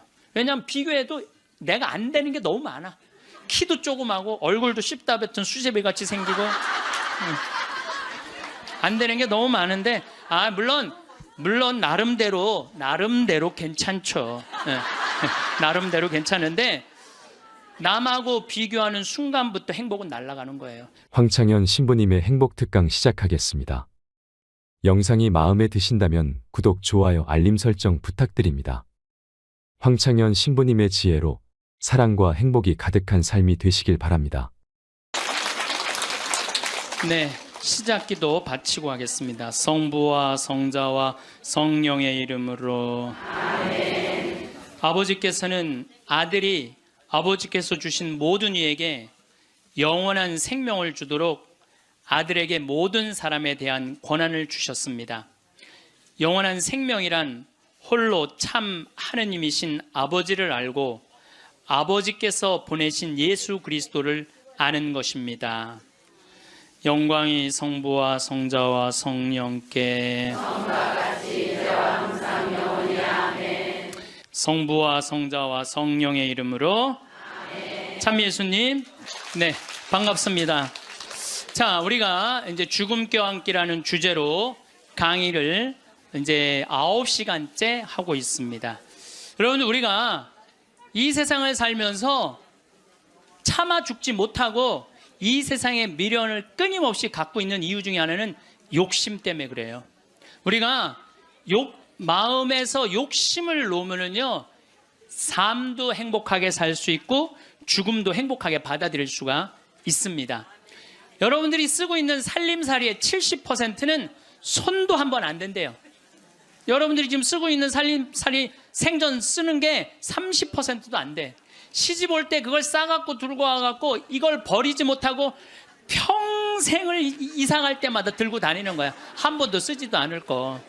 그러니까 우리가 좀 인생을 좀 홀가분하게 살아갈 필요가 있는데 너무 많은 걸 지고 살아가기 때문에 인생이 힘든 거예요. 버릴 건 버리고 가져갈 것만 가져가야 되는데 다 가져가려고 그러는, 다 가져가려고. 여러분들이 쓰고 있는 핸드폰의 70%는 기능도 모른대요. 네. 내가 이걸로 정보를 검색하는 것도, 텔레비전을 보는 것도, 인터넷을 하는 것도, 이메일을 하는 것도 아무것도 모르고 그저 주고받는데도 100만 원짜리 휴대폰을 쓴다는 거예요. 내가 할머니들하고 사진 찍을 때 정말로 복장 터질 때가 많아요. 할머니들이 사진 찍자고 하고 다 이제 쓰면은, 자, 신부님 웃으세요. 딱 웃으면 할머니들이 막 찍으면서 핸대는 소리가, 신부님 근데 왜 내가 나와? 왜 내가 나와? 막 이래요. 막. 이게 왜 안 눌려? 안 눌려? 이래고. 제가 보기에는 우리나라 국민의 80%는 100만 원짜리 들고 다닐 필요 없어요. 10만 원짜리만 들고 다녀도 되는데 그게 다 필요 없는 걸 끌고 다니는 거예요. 여러분들 별장의 70%는 필요 없는 공간을 쓰고 있대요. 별장의 70%는 필요 없는. 그러니까 우리가 그 필요 없는 것만 걷어내도 인생살이 홀가분한 거예요. 인생살이. 제가 끊임없이 제가 말씀드리지만은 여러분들 자녀들이 태어나갖고 계속 학원 보내고 이 학원 저 학원 보내는 게 애들을 사랑해서 보내는 게 아니에요. 욕심 채우기 급급한 거예요. 욕심 채우려고 애들을 불행하게 만드는 거예요. 애들은요 끌고 다니는 게 사랑이 아니에요. 애들은 엄마 아빠가 같이 놀아주고 같이 놀아만 줘도 여러분 애들은 행복해요. 저도 역시 인생 살면서 욕심 때문에 힘들 때가 참 많았어요. 제가 막 생태마을 꾸밀 때 뭐 주머니에 돈 한 푼 없었고, 물론 우리 할아버지 신부님이 도와주긴 했지만 이것저것을 계속 내가 이거 하고 싶고 저거 하고 싶고 욕심을 피다 보니까 내 인생 자체가 힘들더라고요. 그래서 5년 전부터 아무것도 안 하는 거예요. 아무것도 안 하고 몸 안에 강의 열심히 다니고 청국장 열심히 만들고 이런 것만 하니까 사는 게 너무너무 즐거운 거예요. 근데 내가 집 한 채를 짓는다, 성당 하나를 짓는다, 뻥뻥 터질 때는요 인생이 힘든 거예요. 여러분들 인생 살면서 가장 무서운 단어가 뭔지 아세요? 확장 이전이야. 확장 이전. 인생 살면서 가장 무서운 단어가 확장 이전이에요. 내가 지난번에도 아침마당에 나가서 얘기했지만 내가 25평에 살아. 여러분들 25평이면요 고래 등짝에서 사는 거예요. 우리 조상들은요 1m 80, 1m 80 학고방에서 살았어요. 여러분들 옛날에 그 토담집에 들어가 보세요. 고개 들면 머리가 닿아요. 그리고 방 안에 앉으면 4-5명 앉으면 엉덩이 들이밀 데가 없어요. 거기에 7-8명 나봐. 방 안 한가득 자식 새끼를 낳아놨다는 말이 그거야. 고만한 방에서 사는 거야. 그런데 지금은 25평이면요 10m, 10m도 넘는 방에서 사는 거예요. 얼마나 넓은 데서 살아. 근데 50평짜리 아파트 산 친구가 집들이 한다고 가보니까 우리 집 25평이 그 집 화장실에 들어가게 생긴 거야. 이 친구가 자랑을 해내. 5억 주고 샀는데 8억으로 뛰었다고. 이 사람은 3억에 25평에서 25평도 거기도 충분한데 확장 이전에 욕심이 드는 거야. 나도 2억 대출 받아서 50평으로 확장 이전을 해야 되겠다. 그래갖고 대출을 받아갖고 확장 이전을 했어. 근데 했는데 하는 날부터 행복할 줄 알았더니 그날부터 너무 인생이 힘들어. 왜냐하면 25평에서는 25인치가 볼만했는데 50평에 25인치를 갖다 놓으니까 테레비가 요만하네. 테레비 어떻게 해야 돼? 확장 이전해야 돼요. 테레비 확장 이전해야 돼. 냉장고 25평에서는 투도어 그냥 괜찮았어. 근데 50평에 갖다 놓으니까 쓰레기통 같아. 어떻게 확장 이전해야 돼? 6도어로 확장 이전해야 돼요. 그런데 도대체 25평에 살 때는 이 아반떼 타고 다녔을 때 하나도 안 창피했어. 왜냐하면 그 25평에 사는 사람들은 다 엑센트, 무슨 K3, SM3, 뭐 소나타 이 정도인데 50평에 이사 가보니까 벤츠, BMW, 아우디네 다. 도대체 아반떼를 끌고 저녁 시간에 그 동네로 퇴근하고 싶지 않은 거야. 창피해서. 그래서 밤 10시에 아무도 안 볼 때 밤 10시에 집에 내 집인데도 그게 확장 이전 때문에 생긴 고통이에요. 여러분들 이 동부건설, 동부철강 얼마나 잘 나가던 회사예요. 그런데 60개 계열사로 늘리는 바람에 도저히 회사를 유지 못하니까 1조 얼마를 분식회계를 해갖고 여러분들 투자자들 싹 날려. 지금 그 회장님은 지금 12년 감옥형이에요. 그냥 동부철강, 동부건설 그냥 동부화재 하지 뭘 확장 이전을 한다고. 그 바람에 그 호의호식할 수 있는데 감옥에 가 있잖아요. 한순간에 무너지는 거야. 한순간에. 그러니까 여러분들도 인생 한순간에 무너지고 사기당하는 건요 뭐 때문에 그러는 줄 알아요? 마음 안에 욕심 때문에 그러는 거예요. 이번에 세월호도 300명 죽은 것도 304명 정확하게 죽은 것도요 욕심 때문에 그래요. 이게요 나만 잘 살려고 그러는 욕심은 무서운 거야. 욕심을 부려도 다 같이 잘 살려고 그러는 욕심을 부려야 돼. 욕심을 부려면. 근데 대한민국 사람들은 나만 잘 살려고 그래. 살려면 다 같이 잘 살아야 되는데. 그래서 여러분들도 제발 다 같이 잘 사는 욕심을 좀 부렸으면 좋겠어요. 그 세월호의 선장이요, 여러분들 6,000톤급, 내가 그 조사를 해봤어. 6,000톤급 배 선장은요 보통 월급이 1,500만 원이에요. 근데 이 세월호의 선장은 270만 원 줬어요. 그러니까 1,200만 원 떼어먹은 거예요. 1,200만 원 자기 주머니로 들어간 거죠. 자기 주머니로. 그 다음에 이 선원 15명 가운데 9명이 계약직이었어. 계약직이니까 자기만 살아서 나온 거예요. 저기 학생들이야 죽거나 말거나. 이게 500명이 넘는 생명을 다루는데 계약직으로. 그리고 1등항에서 2등항에서 뭐 월급이요 180만 원, 170만 원, 200만 원이었어요. 다른 저기 막 외국 회사에 보면 600만 원, 800만 원, 900만 원인데. 그러니까 다 떼먹어. 그러니까 누구만 잘 살려고 그랬더니 나만 잘 살, 나만 잘 살. 다 같이 잘 살려고 그러는 욕심을 부려야 되는데 자기만 잘 살려고 그러는. 여러분들도 인생 살아가면서요 언제 괴로우냐면은 이놈의 확장 이전하려고 그럴 때 괴롭다니까. 내가 100명 들어오는 식당을 운영하고 있어. 근데 뭐 50명이 더 와. 150명이 와. 바글바글해. 자리가 없어. 네, 자리가 없어. 그러니까 야, 내가 150명 들어오는 가게로 확장 이전을 하면은 저 50명까지 받을 텐데 악마가 속삭여요. 그럼 150명 들어가는 걸로만 하면 참 좋은데 확장 이전을 할 때는요 300명 들어오는 걸로 해요. 사람이 다 그래. 이상하게 300명 들어오는 걸로 해. 그 돈 벌고 싶은 욕심에서 그런 거예요. 그게 아주 미세한 차이인데요, 그 욕심을 부리지 않는 사람은 인생을 실패하지 않고 그 욕심을 끊임없이 부리는 사람은 끊임없이 망하는 거예요. 그래갖고 300명 들어오는 걸로 했는데 150명이 들어오긴 들어와. 근데 나머지 150명이 안 들어와. 이건 원래 없던 사람인데 욕심이야. 그러니까 안 되니까 주방에다가 주방장 안 되겠다. 그 사골 국물에 우유 풀어라. 우유. 예. 망하는 건 순식간에 망하는 거예요. 근데 여러분들 욕심 중에 진짜 무서운 욕심은요 자식 욕심이에요. 돌대가리를 서울대학에 집어넣으려고 하는 욕심. 이 욕심이요 대한민국을 불행으로 만드는 거예요. 이 욕심을. 제가 이거 뭐 방송 때 이거 죄에 대해서 얘기할 때 했는데 어느 고등학교 명왕성이라는 영화 찍은 감독 얘기예요. 고등학교 2학년 아이가 전교 2등을 했다는 거예요. 근데 이 엄마는 전교 2등 하는 아이한테 매일 이 바보 같은 년아 네가 뭐가 모자라서 1등을 못해요. 여러분들 전교 2등이면 어딘데. 전교 2등이면 여러분들 내 자식이 전교 2등하면 고맙다고 그래야 되지 않아요? 나는 진짜 고등학교 1학년 때 전교 610명 중에 597등 했다니까요. 내 뒤에 딱 13명 있어요. 13명. 걔네들이 어떤 애들이냐면 태권도부 조종부 애들이었어. 민간인으로 내가 단연 1등이었어. 뒤에서. 그런데 제가 여러분들한테 말씀드려요.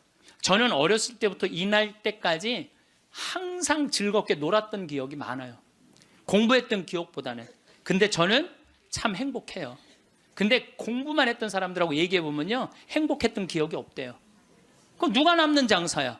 맨날 놀고 맨날 행복한 내가 남는 장사 아니에요.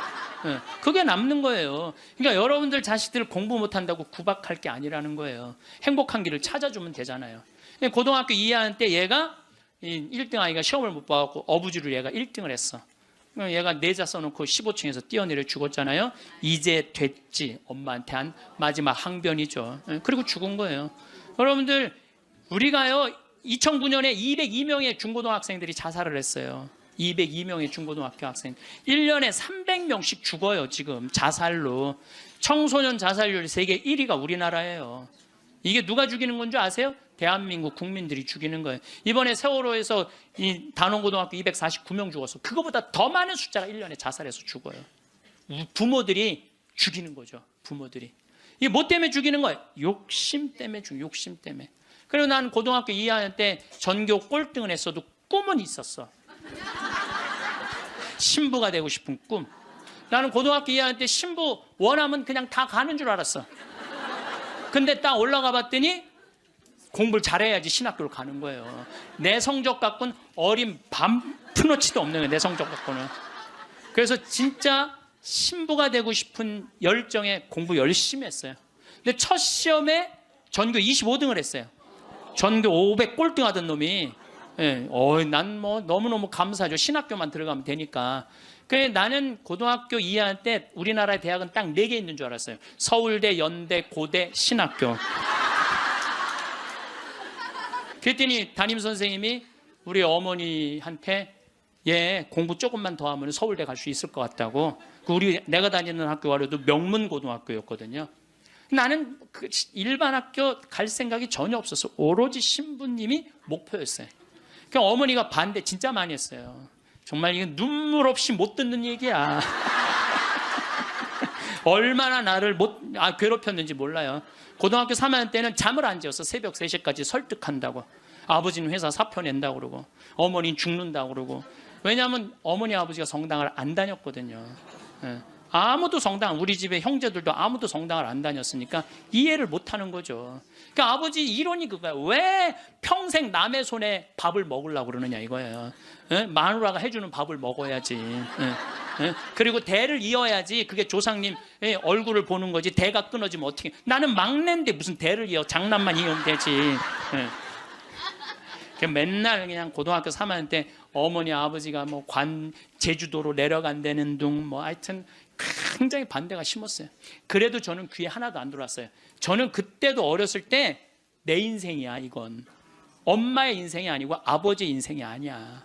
내가 원하지 않는, 여러분들 죽음에 대한 강의할 때 내가 말씀을 드리는 게 죽을 때 가장 후회하는 게 내가 그때 그거 하고 싶을 때 못했을까. 그게 가장 후회된다는 거 아니에요. 그래서 나는 내 인생이기 때문에 내가 아무리 어머니 아버지를 사랑해도, 어머니 아버지가 아무리 나를 사랑해도 내 인생은 내 인생인 거야.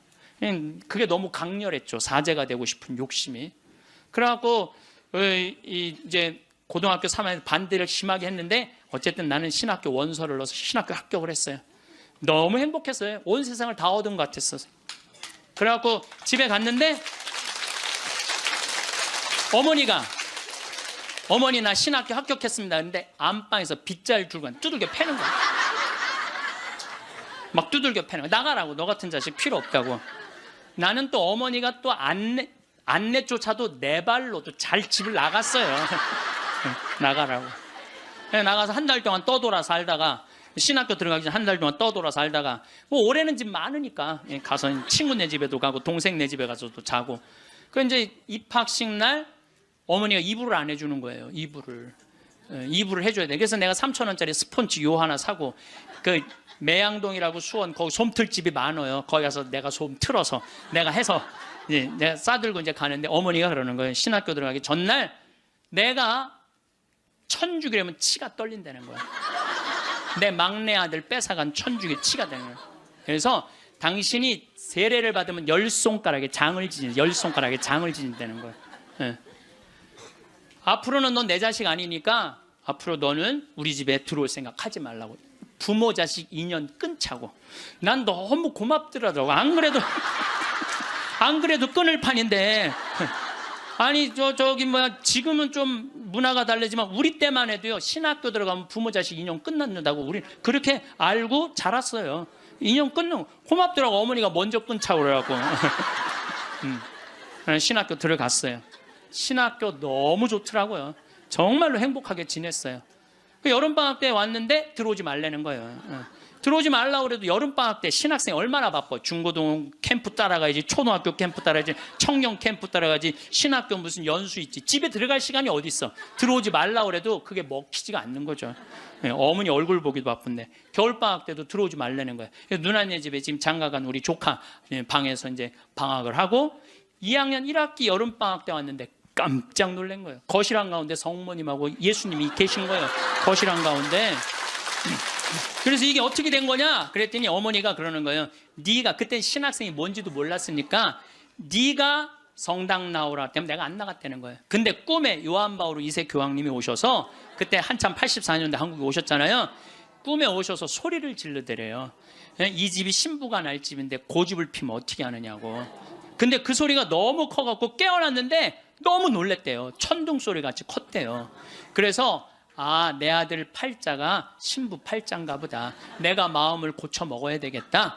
그리고 당신이 성당에 나간 거예요. 내가 거실 한가운데 성모님하고 십자고상 있는 거 왜 놀랬느냐면은 고등학교 2학년 때 어머니가 내 방에 있는 성모상, 십자고상 다 버렸거든. 내 친구한테 주고 갖고 가라고 버리고. 그래서 내 손바닥만한 성모님이 있는데 그 성모님은 내가 너무 좋아하는 성모님이야. 그래갖고 이 성모상은 내가 학교 갈 때 꼭 그래서 성모님 나하고 같이 학교 가야 돼. 여기 있으면 죽어.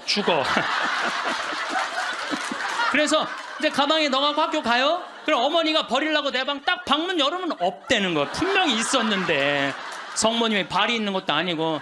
저녁에 오면 내 방에 또 가방에 딱 꺼내놓고 다음날 학교 가자 성모님. 그래갖고 아이 근데 성모상이 거실 한가운데 있으니 얼마나 놀래요. 근데 어머니가 누구한테 얘기를 하고 나가? 성당 나가면 10손가락에 장을 찢은다고 그러는데. 저녁 먹으면서 이제 당신이 세례받은 사연을 얘기를 하더라고요. 그래서 내가 그 얘기를 다 듣고 숟가락을 딱 내려놓고 어머니 나하고 부엌에 좀 가자. 부엌에 왜 가니? 가스불 켜놓고 장지지로 가자. 장지지로 10손가락에 장지지로. 성당 나가면 10손가락에 장지진다며. 내가 언제 그랬냐는 거예요. 근데 요즘은 어머니가 이런 말씀을 하세요. 미안하다고. 그렇게 좋아하는 건데 저렇게 좋아하는데 내가 왜 이렇게 말렸는지 모르겠다고. 여러분들 자식이요 좋아하는 걸 시키세요. 여러분들이 좋아하는 걸 시키지 말고 자식이 좋아하는 걸 시키세요. 우리 집에 참 재밌어요. 우리 집은 조카가 6이 있는데 얘네들이 또 다 애들이 돌머리야. 그래서 서울에 학교 다니는 애 단 한 명도 없어요. 6명이 다 그렇게 지방대학을 저지하겠다고 저지방 우유를 그렇게 먹였는데도 다 저지방대학 다 저지방대학. 근데요 얘네들이요 착해요. 정말 착해. 애들이 어느 정도로 착하냐면은 집안 모임에 빠지는 애들이 없어요. 나와라 그러면 다 와. 애들이 다 오고 참 뭐 자기 자식 잘하면 팔불출이라고 그러지만 하여튼 우리 애들이 다 돌머리예요. 그건 확실해. 근데 얘네들이요 이번에 얼마나 대단한 일을 했느냐 하면은 이제 첫째 이제 제일 누나 아들이 이제 둘째 큰형 딸이 있고 그런데 둘째 형 큰형 딸아이가 뭐 대학을 나와갖고 개 옷 만드는 걸 좋아해. 개 옷.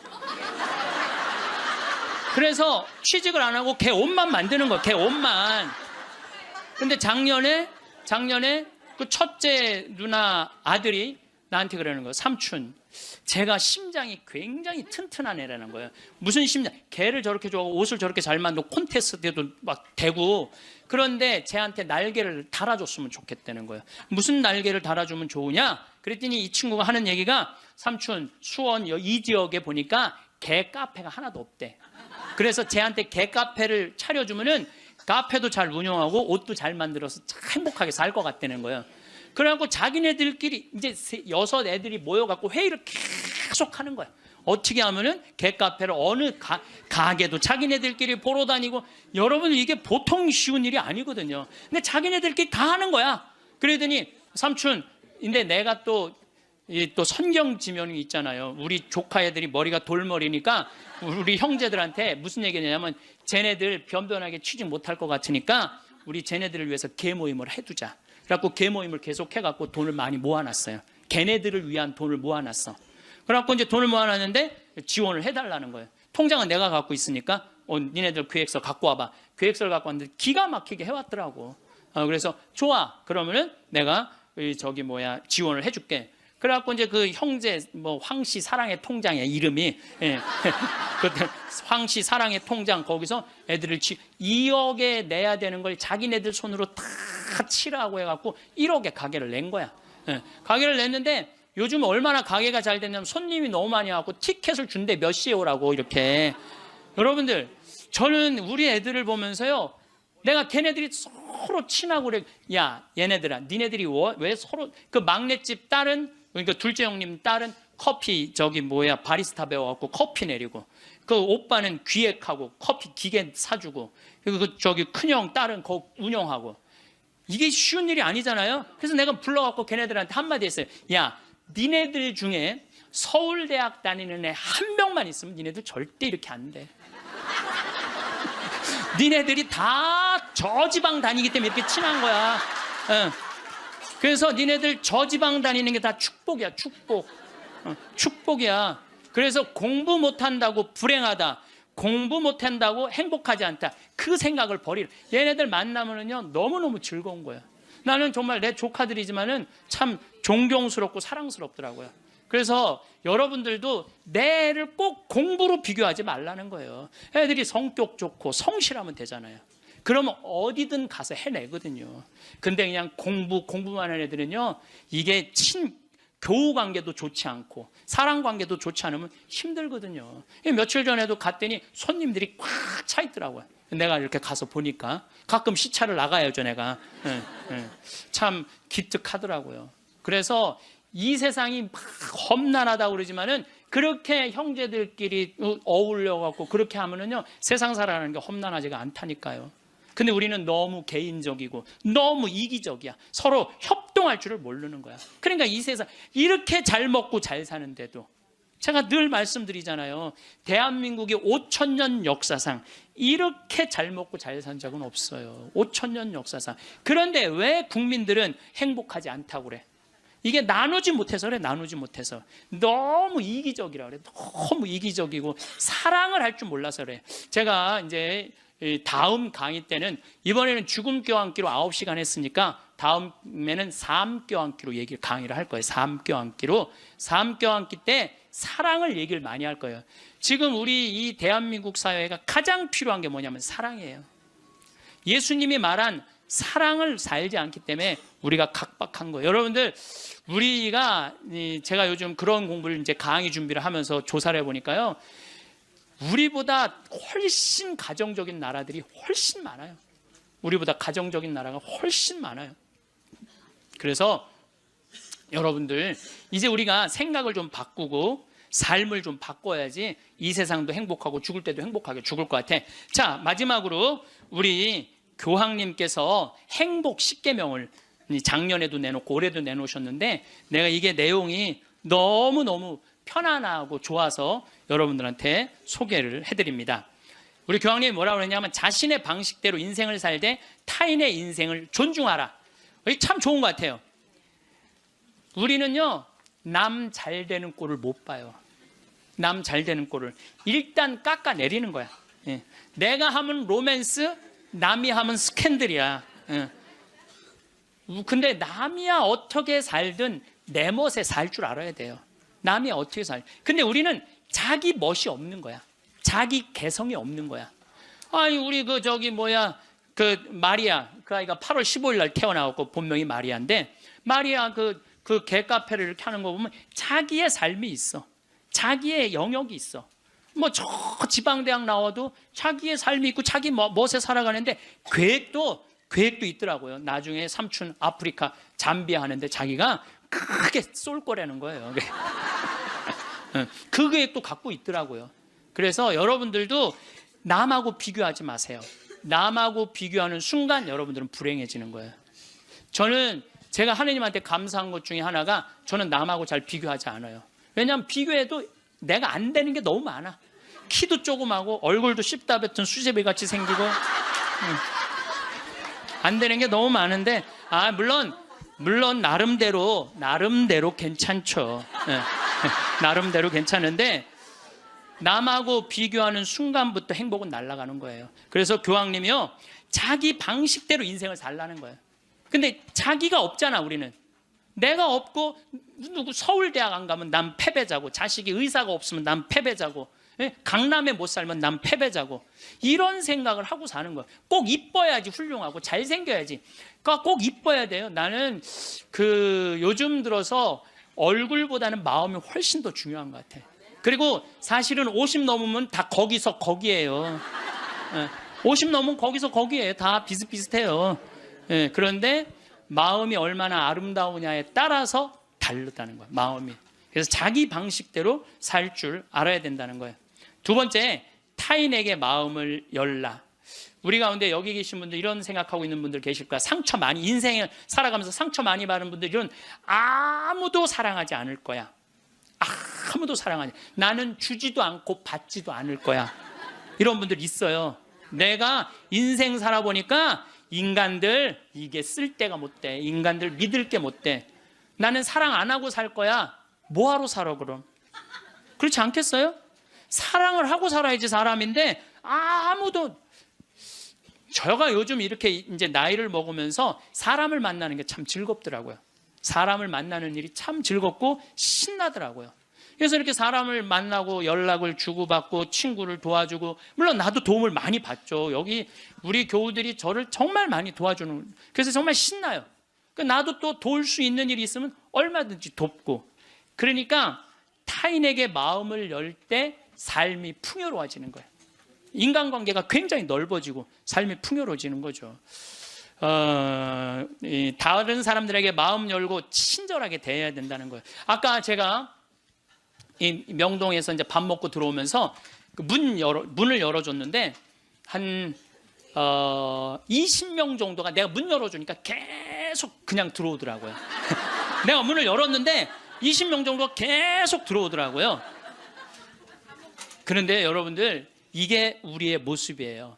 서양에는요, 내가 문을 열어주잖아요. 뒤에 사람이 무조건 잡아줘요. 무조건 잡아줘요. 그리고 그 뒤에 오는 사람이 무조건 잡아줘요. 근데 아까 내가 문 열었는데 계속, 그리고 나한테 고맙다고 고개 숙인 사람 한 명도 없었어요.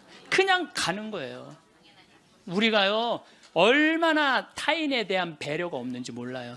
다른 사람을 배려해주고 염려해주는 게 너무, 그러니까 참 이기적인 거예요. 지금 대한민국의 모습이 돈 1등 했기 때문에 그런 모습이 없는 거야. 내가 이제 앞으로도 계속 그래 볼 거야.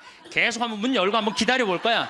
몇 명이 지나가나 감사합니다. 그리고 다 본인이 잡는 사람이 이제 나타나면 이제 우리가 좀 성숙한 거죠.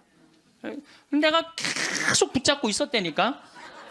세 번째, 고요히 전진하라. 우리가 인생을 살면서요, 한 가지의 목표를 정하면은 계속 해야 돼.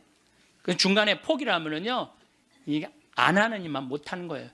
제가 이제 생태마을을 꾸미고 산 지가 20년이 되고, 이쪽에 관심을 갖고 산 지가 30년이 돼요.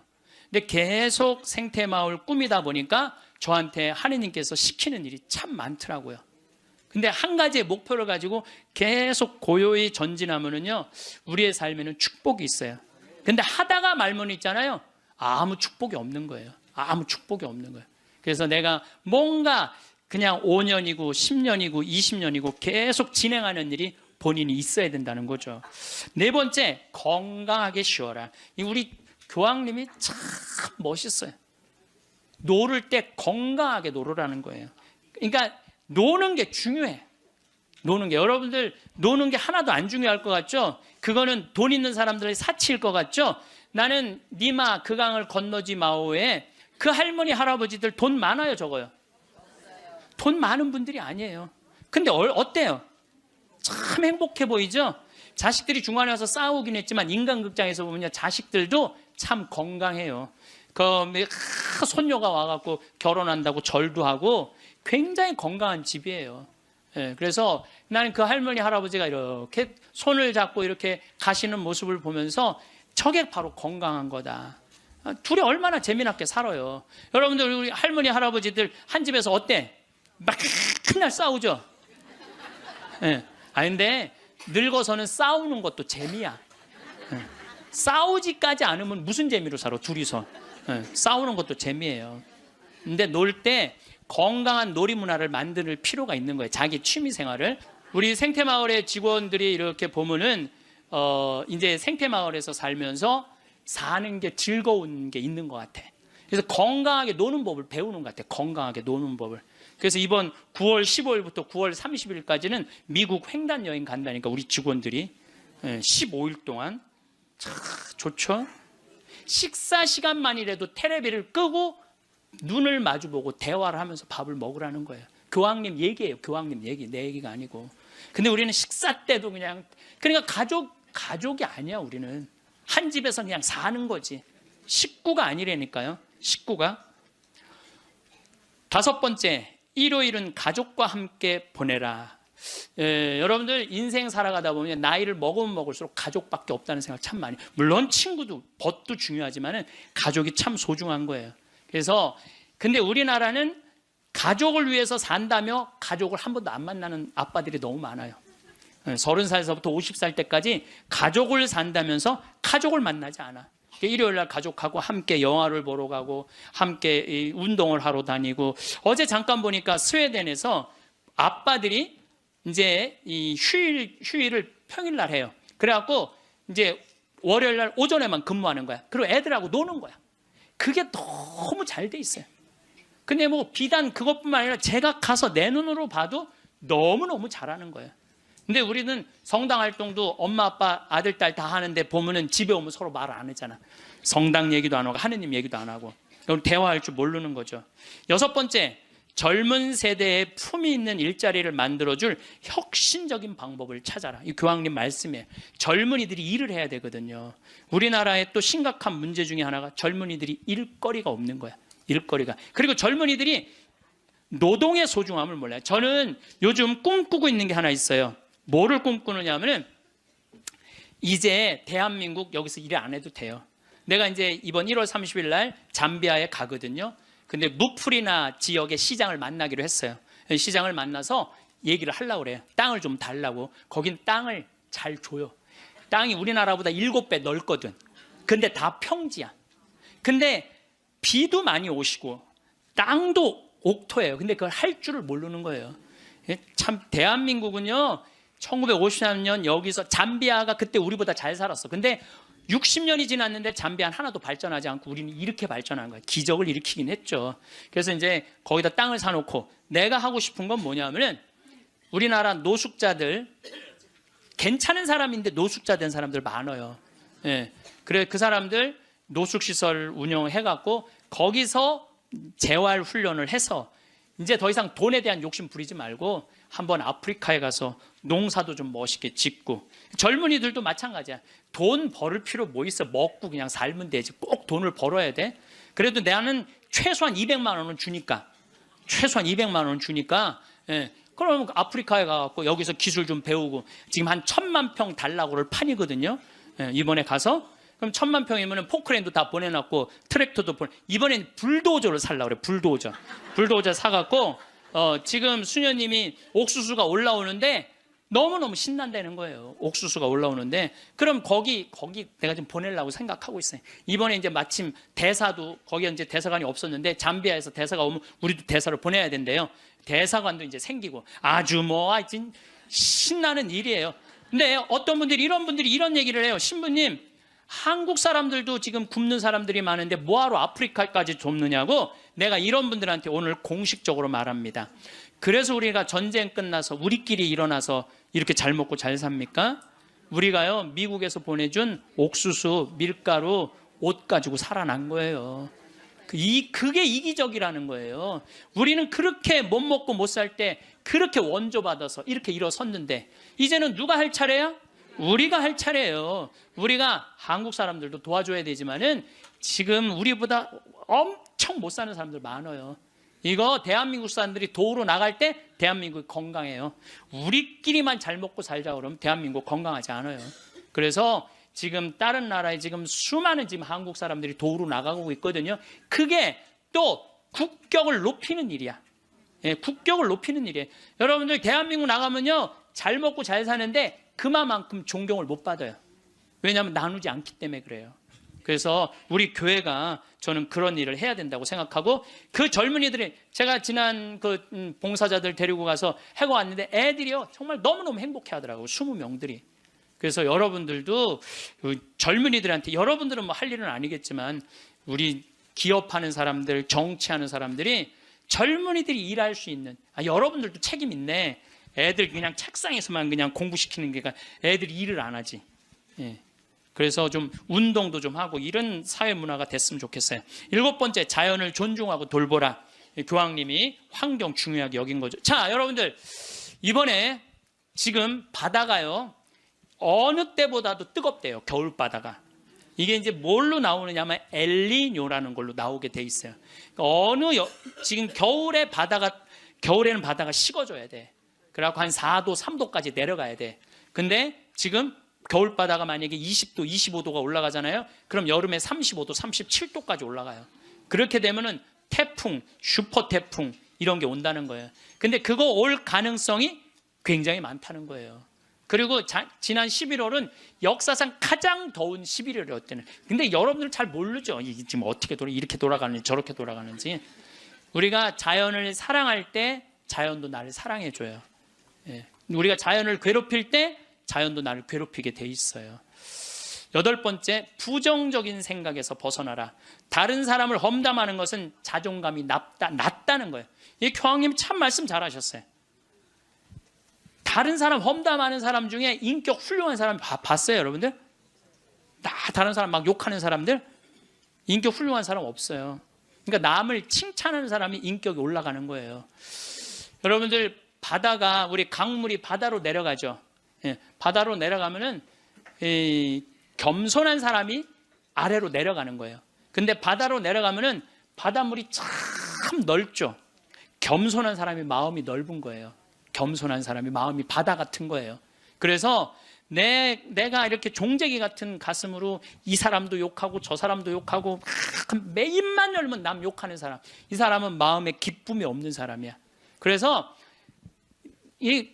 이렇게 있으면 막 누구는 어떻고 막 참 많이 들려요. 저는 그 안에 다 묻어요. 그냥 묻고 내가 할 수 있는 한 좋은 말을 하려고 노력을 해요. 그런데 나 옛날에 주교님 욕 참 많이 한 사람이에요. 근데 내가 주교님 욕 안 한 지 한 10년 넘거든요. 주교님들이 얼마나 힘들게 그 사목 목자 역할을 하는지 이해를 하기 시작을 했어요. 근데 신부들은 다 주교님 욕해요. 근데 주교님 욕 안 한 지 10년 지났는데 내가 언제부터 마음이 평화가 왔나? 주교님 욕 안 하면서부터 평화가 왔어. 주교님 욕 안 하면서부터. 여러분들 남을 험담하는 건요 결코 잘난 일이 아니에요. 9번째, 타인을 개종하려 하지 말고, 이게 정말 내 마음에 드는 거야. 타인을 개종하려 하지 말고 다른 이의 신앙을 존중하라. 교황님이 하신 말씀이에요. 우리는 대화를 통해 함께 성장한다는 걸 보여줌으로써 다른 이에게 영감을 줄. 그러니까 개종시키려고 그러지 말고 내가 잘 살아서 그 사람이 영감을 받아서 찾아오게는 해도 억지로 개종시키지 말라는 거예요. 여러분들 잘 믿는 사람 굳이 천주교로 끌고 올 필요 없다는 거예요. 잘 믿고 잘 사는 사람 그 종교 무시해가면서 이건 내 얘기가 아니야. 교황님 얘기야. 근데 나는 그전에도 이 얘기를 참 많이 했어요. 그래서 욕을 참 많이 먹어서 종교 다원주의라고 막 욕하는 사람들도 있어요. 근데 여러분들 그게 아니에요. 신앙은요 소신이야. 자기 소신. 그거 소신을 꺾는다는 건 목숨하고도 바꾸는 일이에요. 그러니까 저 이슬람이 저렇게 그냥 맨날 폭탄 터뜨리고 그러는 거죠. 나는 걔네들 개종시킬 생각 하나도 없어요.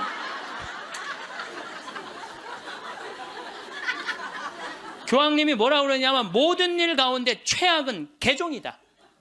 교회는 개종이 아니라 교회가 보여줄 수 있는 매력을 통해 사람들이 동참하도록 성장해야 된다. 그 얘기를 교황님이 하셨어요. 그래서 우리 천주교 좋아 그래 개종시켜놨더니 와서 보니까 좋은 거 하나도 없고 말씀도 없고 신앙도 없으면은 그 뭐야.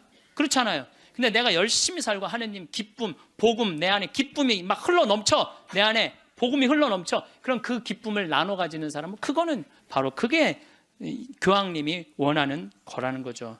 10번째, 평화를 위해 일해라. 전쟁이 끊이지 않는 시대에 사는 우리는 평화를 위한 목소리를 내야 된다는 거죠. 평화는 아무것도 하지 않고 가만히 있는 상태가 결코 아니라는 거죠. 그래서 우리들이 평화를 위해서 일하는 거. 여러분들 우리가 지금 평화를 위해서 일할 수 있는 거 참 많죠. 저는 제가 우리 생태마을 꾸미는 일도 참 행복하고 우리 교우들한테 건강한 먹을거리 제공하는 것도 행복하고 잠비아 일 꾸미는 것도 행복하고 이제는 남미 쪽에 신부들하고 연결을 하고 있어요. 남미 쪽도 우리가 도와줄 수 있으면 도와주는 일도 지금 하려고 지금 추진 중에 있어요. 그래서 일단은 남미에 있는 신부님, 수녀님들한테 프로그램을 내봐라. 그럼 내 1년에 일단은 1,000만 원씩 도와주겠다. 돌아가면서 그렇게 해놨는데 이제 곧 있으면 회의를 한대요. 그래서 편지는 해놨는데 어떻게 될지 모르겠어요. 자, 여러분들 우리들이 잘 사는 사람이 잘 죽을 수 있는 거예요.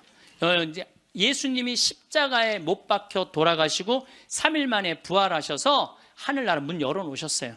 그 문을 들어가느냐 안 들어가느냐 누구한테 달려있는 거냐면 우리한테 달려있는 거야. 나의 믿음, 나의 삶에 달려있는 거야. 그래서 그 하늘나라가 어떤 세상이 전개될지는 우린 모르지. 바오로 사도 말처럼 지금은 희미하게 보이겠지만 그때는 완전히 잡을 수 있겠죠. 그렇지 않겠어요? 지금까지 그 하늘나라까지 다 상상하지 마세요. 그거 우리가 어떻게 알아? 그 다음 세계는 그 다음 세계에 가서 알아보면 되지. 여러분들 엄마 뱃속에 있을 때 여기 이렇게 될 줄 알았어요? 그렇죠?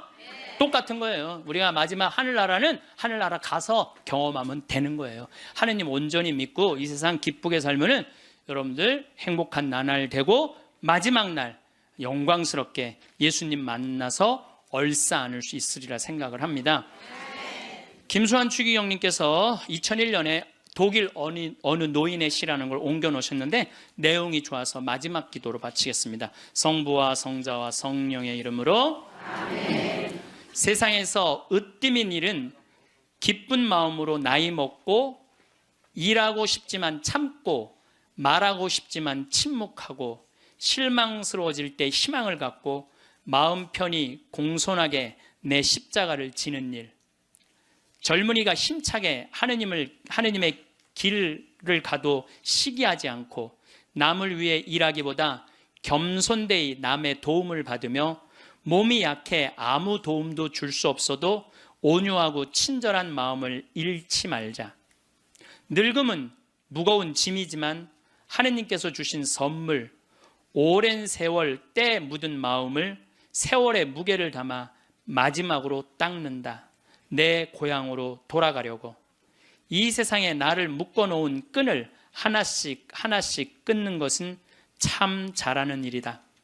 세상에 매어 있지 않아 아무것도 할 수 없게 되면 겸손되이 받아들이자. 하느님께서는 마지막으로 기도라는 가장 좋은 것을 남겨두신다.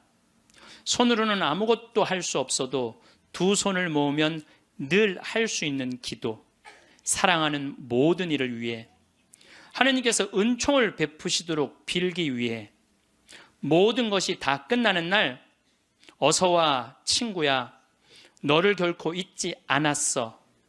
임종 머리맡에서 속삭이는 하느님을 만나게 될 것이다. 영광이 성부와 성자와 성령께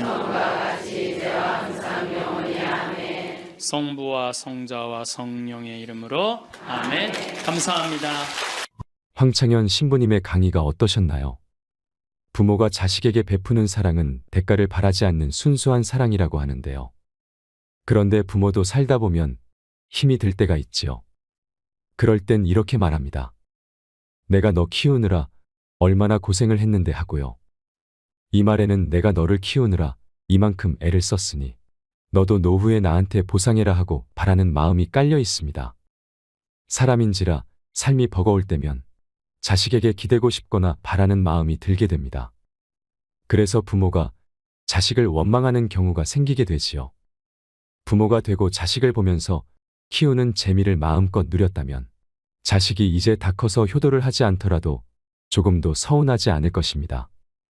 자식을 키우는 동안 품에 안음으로써 이미 큰 기쁨을 누렸기 때문에 아이에게 사랑을 베풀었다는 생각도 없습니다. 그러니 자식이 독립해 제 가정을 건사하는 것만으로도 부모는 행복하고 고맙게 여기는 것이지요. 반면에 아무리 부모라도 내가 너를 키웠다 하는 생각을 가지면 자식에게 실망해서 괴로움을 자처할 수도 있습니다. 인생을 책임감으로 살게 되면 본인은 열심히 산다고 하지만 돌아보면 인생 전체가 허무하고 공허하게 느껴지기 쉽습니다. 자식을 위해서 어떤 부모가 될 것인가 하는 이런 생각은 겉으로는 훌륭하지만 실제로는 가족을 위해서 자신을 희생한다는 의미가 숨어 있습니다. 시간이 흐르면 결국 스트레스를 받게 되고 나의 지난 인생이 아쉽기만 합니다. 가족을 위해, 아이를 위해 내가 노력하고 헌신하고 희생한다. 이렇게 말하는 사람은 마음속에 사명감이 있지요. 어깨가 무거워진다고 하는데요. 이럴 때 한번 솔직하게 생각해 보세요. 혼자 지내는 게 좋은지, 가족과 함께 지내는 게 좋은지 말입니다. 혼자 사는 것보다 결혼해서 사는 게 낫고, 자식이 아무리 애를 먹여도 없는 것보다 있는 것이 낫다면, 아내 때문에 자식 때문에 자신이 희생하고 있다고 생각하는 것은 잘못된 것입니다. 나 자신을 더 힘들게 만들 뿐이지요. 오히려 아이들에게 항상 고맙다. 너희가 있어서 내가 행복하다고 말해보세요. 아내에게도 가끔 잔소리도 있지만 당신이 있어서 내가 사는 재미가 있네라고 말할 수 있어야 합니다. 이렇게 상대를 고맙게 여기면 가정이 화목해지고 저절로 좋은 아버지, 훌륭한 남편, 좋은 어머니, 훌륭한 엄마가 됩니다. 요즘에는 자식들이 장성한 뒤에도 자신의 인생을 희생하며 뒷바라지하는 부모들이 많은데요. 그러나 희생하는 데에는 한계가 있습니다. 결국에는 인생을 이렇게 살 필요가 있나? 내가 왜 가정에, 자식에 묶여서 이렇게 인생을 허비하나 하는 회의가 듭니다. 또 누구를 위해서 희생한다는 생각을 하면 보상 심리가 생기게 되지요. 누구를 위해 산다는 것은 자유롭고 행복한 인생과는 거리가 멉니다. 정말로 좋은 부모가 되는 길은 좋은 배우자가 되는 길과 같습니다. 있는 돈 없는 돈 들여가며 아이들에게 아무리 정성을 쏟아도 부모가 악을 쓰고 싸우면 아이들은 삐뚤어지게 되지요. 반면에 부부가 행복하게 지내면 아이들은 저절로 잘 크게 됩니다. 학창시절 공부를 좀 못한 아이들도 나중에 다 잘 되고요. 결국 부부가 화목하게 사는 것이 부모 노릇을 제대로 하는 것입니다. 여러분, 황창현 신부님께서는 내가 행복해야 내 주변의 이들도 행복할 수 있다고 합니다. 나부터 먼저 행복해지세요. 이상으로 책틀맨이었습니다. 지혜를 쌓는 당신의 오늘이 아름답습니다. 더 좋은 영상으로 찾아뵙겠습니다.